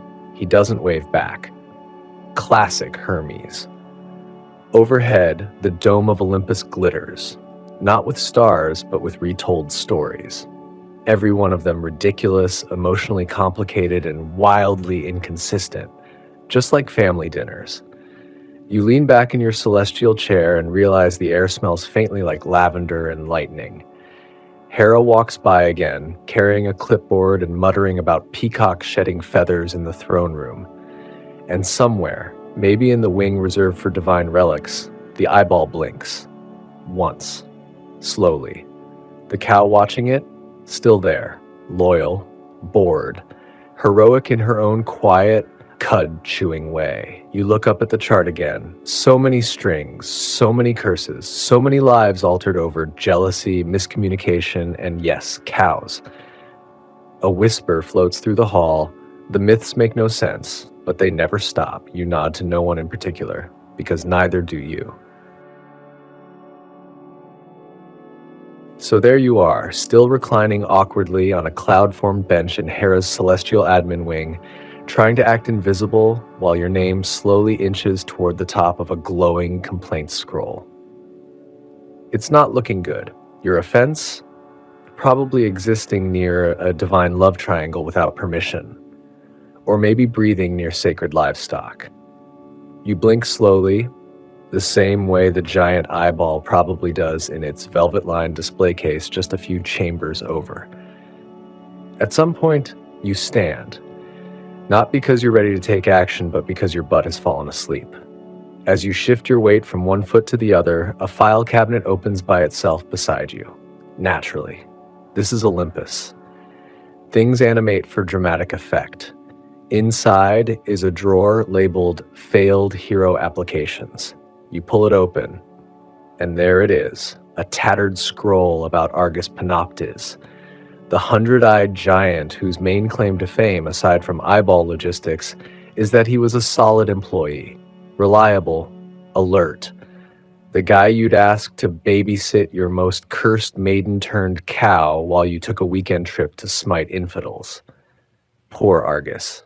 You step deeper into the drawer. Don't worry. Physics doesn't really apply here anymore. Here's your mainstream historical fact. The Greeks often used epithets to emphasize a god's or hero's primary traits. Argus was sometimes called Panoptes, meaning all-seeing, a literal surveillance system in humanoid form. This made him a favorite of Hera's. He didn't need sleep, and he saw everything. Think of him as ancient Greece's answer to both a security guard and a mother-in-law. The myth goes like this. After Zeus turned Io into a cow to hide her from Hera, because that always works, Hera saw through it immediately, naturally, and decided to tie Io up and hand her over to Argus, because nothing says, I know what you did, quite like assigning your 100-eyed bodyguard to stand watch over your cheating husband's bovine girlfriend. And Argus did watch, all the time.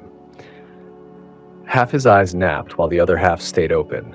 You can't even stay awake through a late-night podcast. Argus could keep track of a shape-shifting cow while partially asleep. Respect. But of course, Hermes was dispatched to deal with this inconveniently observant problem.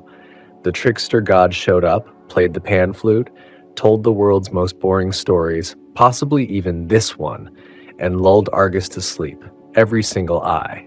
Then, snip. Bye-bye, Argus. Here's your quirky tidbit. Some retellings suggest that Hermes told Argus the first true crime story, an extremely long-winded tale about a river turtle with a grudge. That's how he knocked out all the eyes at once. It wasn't magic. It was boredom. This feels very on brand for tonight, doesn't it? And what did Hera do after Argus was gone? She wept, which is rare for her. Then she gently plucked each eye from Argus's body and placed them on her sacred peacock's tail as a memorial. That's right. Those shimmering, iridescent eyes on a peacock's feathers, that's Argus, forever watching. Historians still argue whether this story evolved to explain the appearance of the peacock tail, or if it was a later poetic addition. Some say the tale originally came from older myths of watchful dragons or all-seeing spirits, and the Greeks just polished it into Argus form to give Hera more emotional depth. Others believe the story simply existed to justify how peacocks always look vaguely judgmental. You shift again and peer into another drawer. This one is labeled Peacocks, behavior, symbolism, passive aggression. It's very full. Back in the waiting room, Io, still a cow in this version, wanders in, chewing on celestial grass. She sees you, rolls her giant cow eyes, and wanders out again. You don't blame her. This place is exhausting. You begin to hear another story murmuring from the walls. It's like Mount Olympus can't stop narrating itself. You hear fragments. And thus Hera, carrying her grief in 1,000 feathers. Zeus tried apologizing with a lightning bouquet, and Hermes refused to attend the funeral, claiming Argus once called his flute uninspired. The stories echo like marble footsteps. Some overlap, some contradict. Most end in someone getting transformed into a tree, a star, or a regrettable statue. And that eyeball, still being watched. Not by Argus anymore, but by the descendants of the cows he once guarded. How poetic, how inefficient, how typically Greek. You find yourself pondering, what happens to mythological relics when their stories end? Do they dissolve, retire, sit on shelves next to cracked vases and ancient scrolls no one reads anymore? You pass by a shelf labeled Artifacts with Emotional Baggage. Next to it, a feather. One of Argus's eyes glimmering faintly in the peacock tail. It's not blinking exactly, but somehow you feel seen. Like that time you accidentally liked a post from your ex's cousin on social media at 3 a.m. You nod politely and back away. Eventually, you settle into a niche near the records of divine surveillance. It's comfortable. The seat's shaped like a forgotten bedtime. The air smells faintly of lemon and judgment, and the longer you sit there, the more your mind begins to wander. Who knew that a myth about a cow, an eyeball, and a 100-eyed babysitter could be this long? Oh, right, the Greeks did. They knew. The air around you starts to hum, like a chorus of forgotten plot threads tuning themselves back into key. Somewhere behind you, Hera coughs pointedly, the way only a queen of Olympus can cough, like she's been holding in 1,000 years of passive aggression and it's finally leaking out through her throat. You shift awkwardly, then do what anyone would do in this situation. You pretend to study the fine grain of the marble floor like it's a thrilling novel, because you're not quite ready for the next divine plot twist. And yet, the story rolls on because it always does. After the tragic snipping of Argus Panoptes and Hera's mournful arts and crafts session with his eyeballs, the tale of Io, the cow in question, takes a slightly more geographical turn. You, unfortunately, are not excused from the story. The air around you folds in on itself, and suddenly you're trudging beside a cowgirl hybrid as she wanders across continents. Yes, you are now the world's least qualified emotional support human. Io Moose. You nod. It's going great. Here's your mainstream mythological fact. After Argus was dispatched and the peacock tail received its upgrades, Hera was still not over it. She sent a gadfly, a stinging little insect, to constantly torment Io. Imagine being cursed to flee your inescapable feelings and chased by a bitey bug the whole way. That's what Io had to endure as she wandered from Greece through the Ionian Sea into Egypt. Her path became so storied that, according to some myths, entire place names were born from her travels, like the Bosporus, literally cow crossing. This is how geography happened, apparently. Emotional cows and divine grudges. You duck as the gadfly buzzes past. Even as a narrative ghost, it still has the nerve to take a nip at your ear.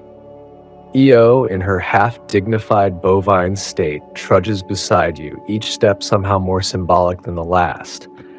The gods do love a metaphor. You walk past ancient temples, half buried in time and sand, and murals scratched by time's fingernails. Io's hooves leave prints in sacred soil. You're unsure if she's blessed or doomed, or both. Honestly, that's a running theme. Here's your quirky tidbit. In some fringe versions of the myth, The gadfly that tormented Io wasn't just some divine mosquito of annoyance. It was said to be a transformed minor spirit, condemned to eternal buzzing because they once gossiped about Hera's choice of sandals. Petty? Absolutely. But Olympus runs on pettiness like Athens ran on olives. The gadfly buzzes again. You wave it off, but it only stings harder. Maybe it knows you're listening. Maybe it knows you're the kind of person who leaves the group chat on read. It stings accordingly. As you wander onward with Io, landscapes shift without ceremony. Forests dissolve into deserts, and deserts into riverbanks. You're not walking anymore, really. You're floating alongside this sorrowful cow who is somehow both victim and monument. Her sighs sound like temple bells. Her eyes are filled with clouds. And then finally, she reaches the Nile. This is the part where things stop being quite so tragic, because in Egypt, something odd happens. Io is worshipped, loved even. She becomes human again, or partly divine, depending on who's telling it. Some versions say she becomes the Egyptian goddess Isis. Others claim she bears Zeus a child named Epaphus, a name that sounds like a sneeze but is treated with holy reverence. Historians still argue whether this merging of Greek and Egyptian myth was a political move, a mythological handshake meant to link two great cultures, or if it evolved naturally from centuries of storytelling overlap. Either way, Io stops being just a footnote in Zeus's romantic resume and becomes something more foundational. And what of the cow form? The flies, the rage-fueled eyes embedded in peacock feathers? Well, they don't vanish exactly, they linger. Because in Greek mythology, endings are rarely clean. No one gets therapy. No one writes a heartfelt apology scroll. You just morph into a goddess or a constellation or an allegory, and the gods go back to arguing about whose cloud is fluffier. You sit now by the banks of the Nile. Io dips her hoof, now more foot than hoof, into the water. There's a quiet serenity here, like the myth itself is finally tired of running. The gadfly buzzes one last time and vanishes, off to bother someone else's symbolism. You lean back against a papyrus stalk and sigh. Io turns to you and says, in the most bovine-sounding voice imaginable, "You think this is the weirdest part? Oh, honey, wait until we get to the cows that guard a glowing meatball." You blink. She winks, and suddenly, you're not in Egypt anymore. You're somewhere else entirely. It smells like lightning and undercooked myth. Somewhere, the gods are preparing another eyeball-themed lesson in what happens when mortals and immortals mingle too freely. And cows? Cows are just the start. You shake sand from your hair and rise. The marble floors of Olympus shimmer back into view. Hera's voice echoes from a distance, sharp and melodic, like a harp made of sarcasm. You're not done yet. Not by a long shot. And somewhere, just barely visible, a new cow begins to glow. You're standing now in a garden so precisely trimmed, so geometrically perfect, that you suspect it may have been designed by someone who organizes their olive pits by size. The hedges are suspiciously green, the grass suspiciously silent. Welcome back to Olympus, where divine landscaping is a competitive sport.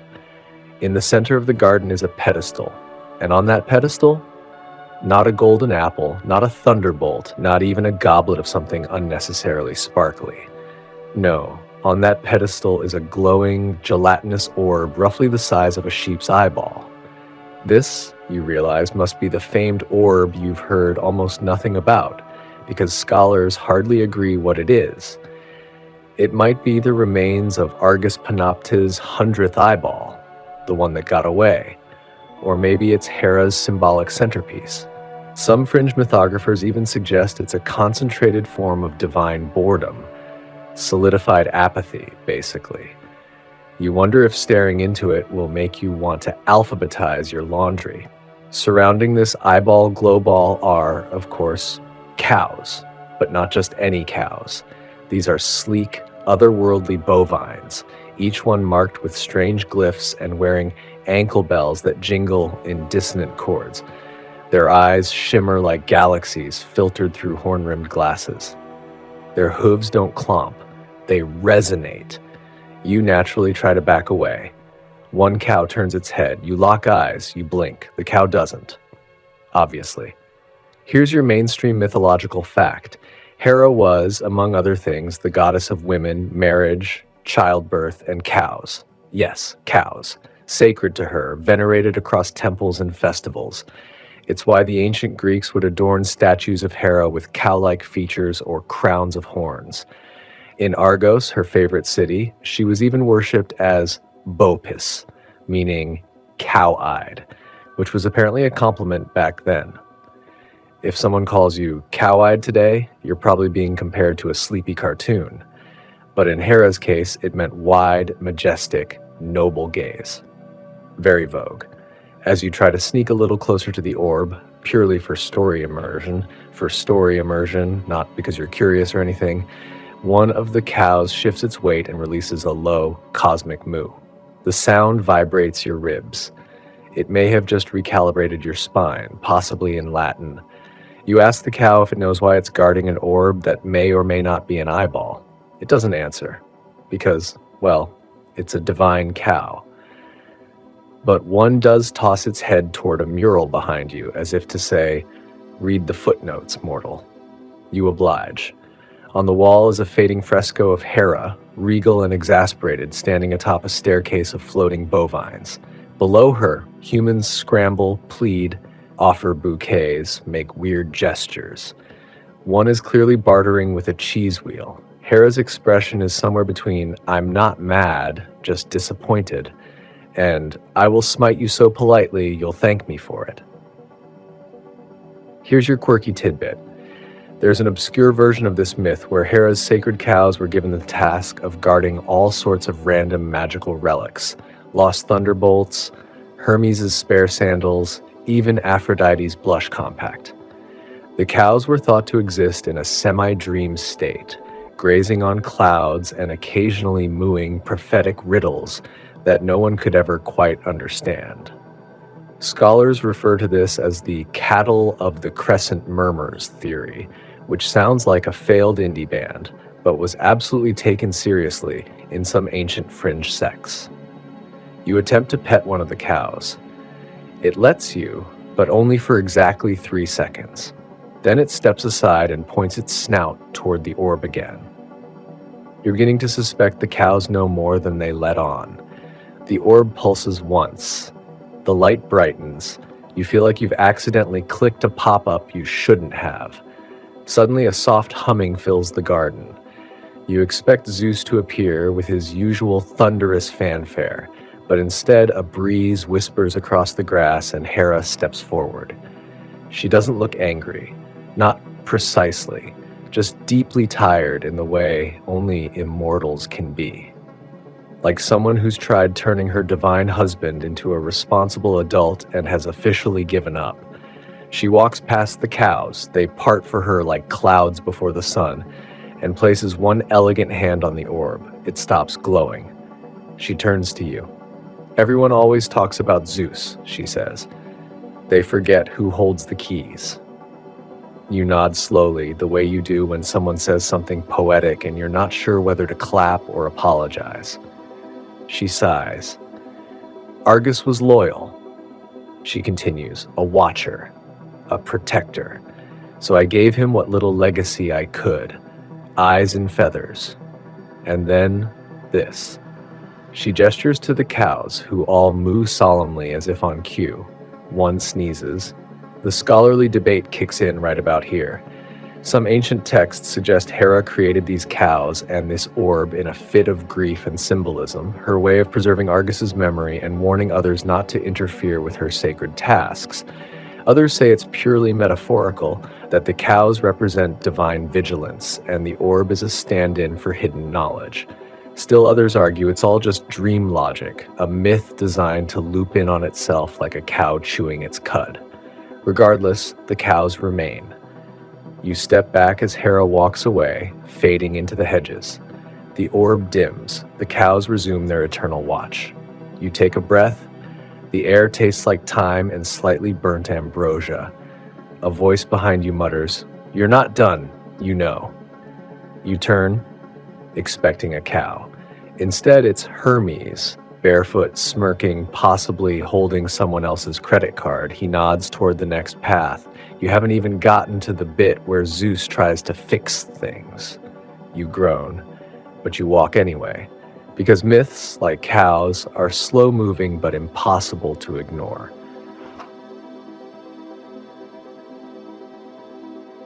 You follow Hermes down a winding corridor made of what appears to be reconstituted moonlight and the regrets of minor demigods.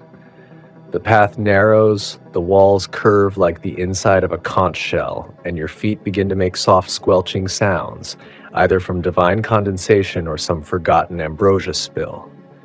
You're not going to think about it too hard.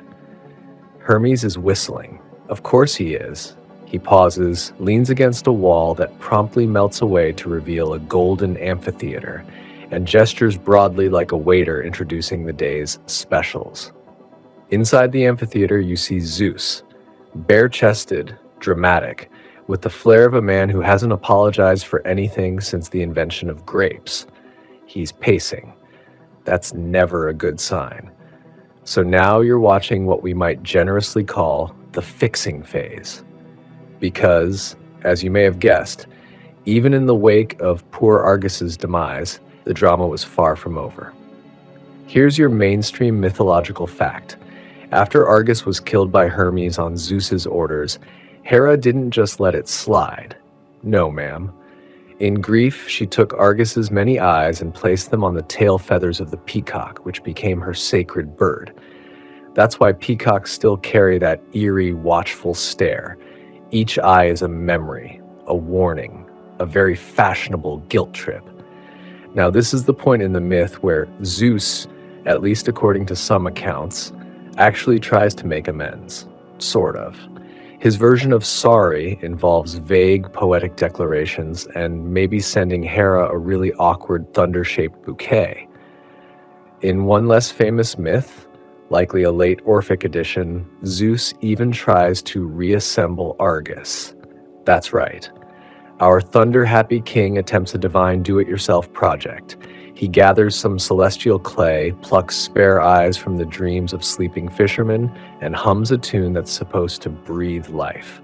Spoiler, it doesn't work. The result is what ancient sources call the blinking lump, a creature made entirely of misplaced vigilance and constant blinking.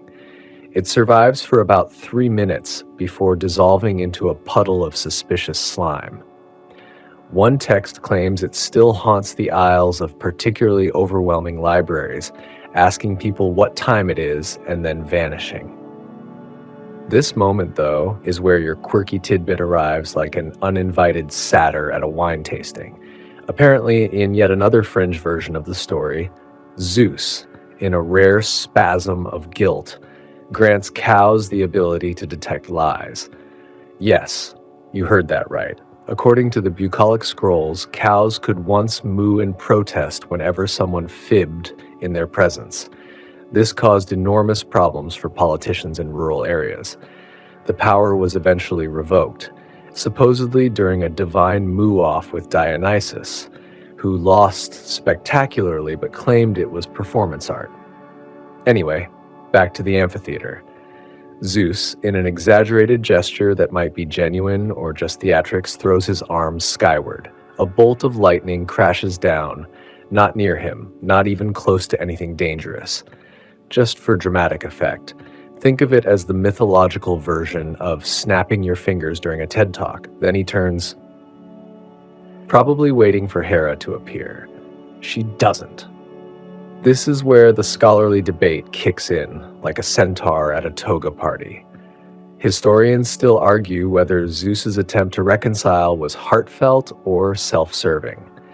Some inscriptions suggest he built temples in Argus's memory, tiny, tucked-away places that few visited. Others claim the temples were actually meant to distract Hera and had suspiciously good acoustics for whispering sweet nothings to nymphs. One poetic fragment, scribbled on a shard of pottery found near Thebes, claims Zeus wept, just once. One thunderdrop that carved a groove in a mountaintop. The locals planted olives there in his honor. The olives never grew. Whether or not Zeus truly felt remorse, what matters to Hera is the narrative. Because for her, Argus wasn't just a guardian. He was loyalty incarnate, a being who never blinked, literally and metaphorically. That kind of devotion is rare, even on Olympus. You leave the amphitheater quietly. Hermes doesn't follow. He's too busy convincing a bronze statue of himself to tip him for style advice. You're back on the path now, following a new trail lined with feathers. Peacock feathers. Each one is impossibly blue, shifting shades as you pass. Some ripple with embedded eyes, tiny, vivid, blinking eyes. You suspect they're watching more than your footsteps. As you round the next bend, you come to a pond. Floating atop it are lilies, lotus flowers, and just casually a few divine scrolls that seem to be weeping. Across the pond sits a single peacock. Massive, regal, feathers spread like a living fan of sorrow and splendor. Its eyes meet yours. You feel judged. You sit. The peacock doesn't speak, but its silence is louder than a thunderclap. You realize in this quiet space that maybe some myths aren't about action, or vengeance, or cows stomping over serpents. Maybe they're just slow-moving reflections of divine moods, expressions of boredom, of power, of heartbreak, and maybe, just maybe, Hera's greatest power wasn't punishment, it was remembrance. And cows. The peacock stares a while longer, then, as if deeming you sufficiently marinated in guilt, turns its head and disappears in a shimmer, like moonlight retreating underwater. You blink. The pond ripples in its wake, and suddenly you're no longer sitting, you're drifting again. Not flying, not walking, just gently sliding through the folds of myth like a buttered olive down a silk toga. You pass the outlines of forgotten constellations, things that never made it into official charts, one shaped like an upside-down shepherd, another that might be a goat sneezing. You can't be sure. No one can. Eventually you arrive at a field, empty, save for a single cow. Yes, a cow. This one looks unbothered by the weight of destiny or eyeball guardianship. She's chewing something that might be ambrosia or just very smug clover. Her tail flicks lazily. You swear she rolls her eyes. Turns out this is Io. Remember her? The poor mortal turned cow turned goddess who was chased across continents by a literal horsefly of vengeance? She's still chewing. Here's your mainstream fact. In most myths, after Hera places Argus's eyes on the peacock's tail, she finally allows Io, still in bovine form, to be released from torment. The gadfly disappears, probably to haunt some other mythologically miserable creature, and Io is free to wander no longer. Zeus, predictably, restores her human form. Sort of. Here's where things get fringe again. In some Orphic variants, Io doesn't become fully human again. She becomes a hybrid, a cow-headed goddess, majestic, terrible, slightly confused by cutlery, worshipped by a secretive sect called the Bovimancers of Elis, who claimed she could predict harvests by the angle of her tail. You think this is absurd until you remember that you're floating through a dream space curated by immortals who once turned a man into a bush because he forgot a birthday. Still, Io seems at peace, and not just peace like finally escaped gadfly hell.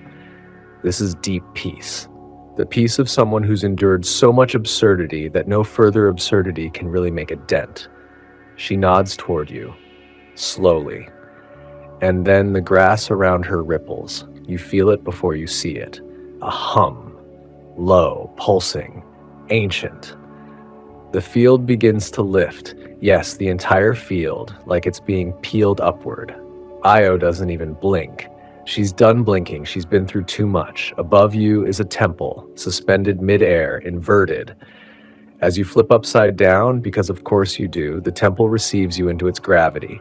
You land gently on a floor that feels like warm stone and old poetry.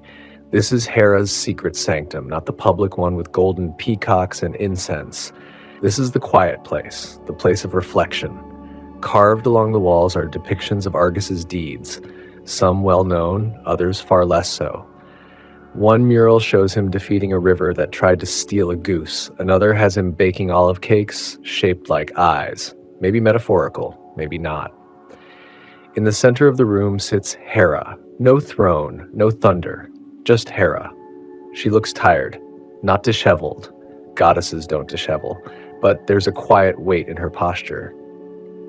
The kind of weight that comes from centuries of expectation, of being the jealous one, the vengeful one, the one blamed for reacting to the nonsense thrown at her like it was somehow her divine duty to just deal.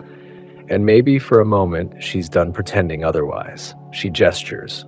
You approach. There's no speech. Not yet. Instead, she opens her palm. Inside is a tiny stone, glowing faintly, pulsing like a heartbeat. An eye. One of Argus's original 1,000. Still alive. Still watching. She places it on a pedestal, and the entire sanctum responds. Murals shift. Winds swirl through unseen windows. And above, in the ceiling that isn't really a ceiling, stars blink open in reverence. Here's the historical debate. Scholars have long questioned the origin of Argus Panoptes, whether he was born of Gaia or was an invention of Hera herself.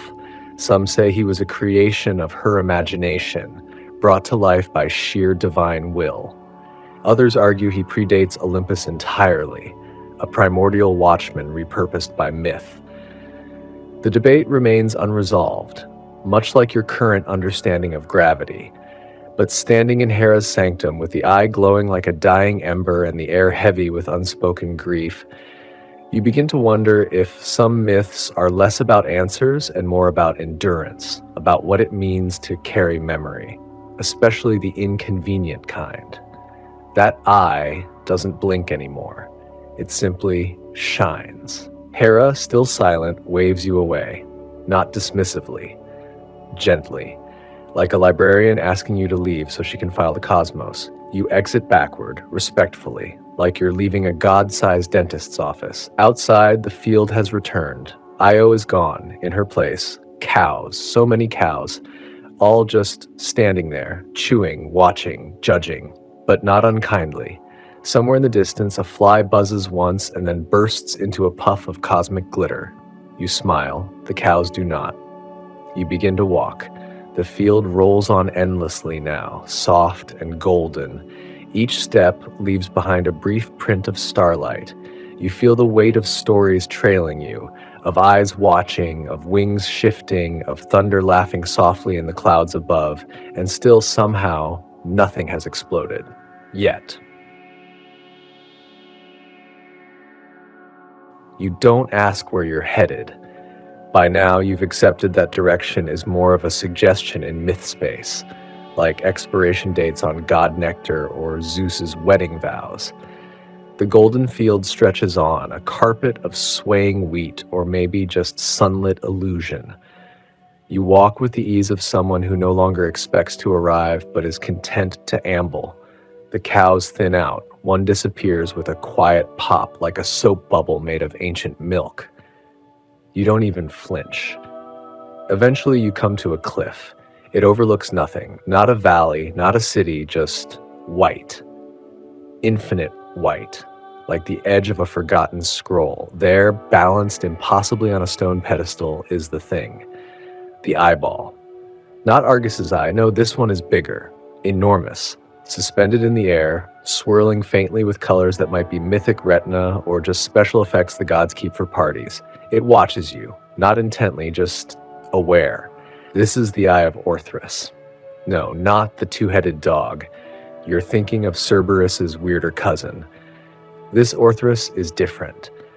In some half-lost versions of the myth, Orthrus was also the name of a lesser titan, a one-eyed beast who had a very brief and entirely misunderstood career as a shepherd of sacred cows.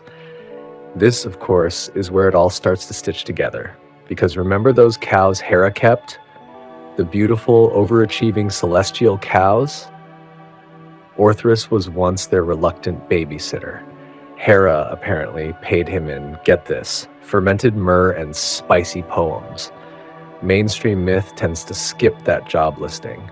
But in the deeply boring variant you're drifting through tonight, the Eye of Orthrus became the key to knowing where all the cows were at all times. One giant floating ocular GPS for bovine tracking. The gods, it turns out, were terrible at spreadsheets. And like many early systems, it came with bugs. Here's your mainstream mythic fact. Hera's sacred cows were believed to be especially pure and luminous, often herded across the heavens, sometimes associated with constellations like Taurus or Hyades. Some myths say she raised them in secret gardens in Arcadia, tended by nymphs and annoyed poets. But here's your quirky tidbit. A Roman poet, who historians believe was heavily intoxicated or extremely bored, once claimed that Hera's cows could moo in hexameter. Imagine that, a chorus of celestial livestock performing Homeric poetry. Honestly, it'd be more entertaining than half the wine-soaked symposia. The scholarly debate? It's over the symbolic origin of the watchful eye motif in Hera's myths. Some argue it traces back to Minoan religious iconography, goddesses surrounded by animal companions and omniscient symbols. Others insist the Greeks just really like putting eyeballs on things. Shields, doors, horses, cupcakes, you name it. No consensus, just a trail of pupils staring across centuries. You edge closer to the giant floating eye. It's quiet. No hum, no dramatic flash, just a blink. Slow, exaggerated, the kind of blink you give someone who just asked you if clouds are solid. You blink back. Surprisingly, it seems satisfied. And then, as if responding to some internal celestial cue, the eye begins to move. Slowly at first, then in a gentle orbit like a lazy moon made of mystery. The clouds part below it, and you see, yes, there they are. The cows, marching, in perfect formation, somewhere between a military parade and a very tired conga line. You can't explain why, but you know exactly what this means. These are the chosen guardians, the final wave, the elite force. Each cow has, now you see, a tiny ring in its ear shaped like an iris. And in that iris, a speck of stardust. That's how Hera keeps the last vestige of Argus alive, spread across 1,000 cow eyes, each reflecting some sliver of memory, a divine screensaver. And wouldn't you know it, the cows aren't guarding a field or a temple. They're surrounding a small, unassuming stone circle. Inside, one single daisy. Just a daisy. Unplucked, unbothered, stubbornly blooming. You sit down cross-legged beside it, and then, just because it feels right, you close one eye. The other stares at the daisy. It feels significant. Or maybe not. Like, maybe this is just the kind of ending myths like to offer. Something too quiet to explain, too specific to decode, and too gently absurd to reject. From behind, you hear a flutter. You don't turn around. You already know. It's the peacock. Back again, with maybe a tiny scroll in its beak. You won't ask what it says. That's how you end up in another myth. Instead, you look at the daisy. The cows do too. No one moves. For once, even the divine is silent. Just one flower, one eyeball. One story, folded and unfolded 1,000 ways. And here you are, somehow at the center, somehow entirely irrelevant. And doesn't that feel just right? You exhale. There's nothing left to chase. No gods demanding attention, no eyeballs rolling away, only rest. A field full of bored divine cows and a slightly judgmental bird. Maybe sleep isn't a destination, you think, but a pasture you wander into when the myths get tired too. You lean back. The clouds above begin to paint themselves into soft, unreadable calligraphy. One blink, two, gone.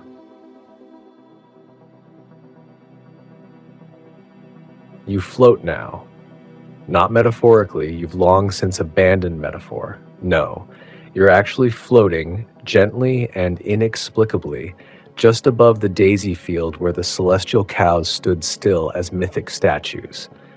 Your arms are limp at your sides, your body doesn't feel like it weighs anything.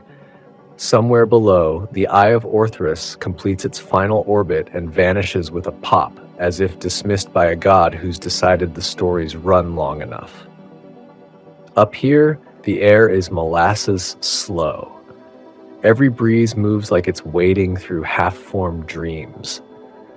You're not sure where you're going anymore, but it's not the kind of uncertainty that causes anxiety. It's the kind that feels like being wrapped in several soft blankets, gently spun around in a laundry cycle of ancient nonsense. Below you, the cows have vanished too.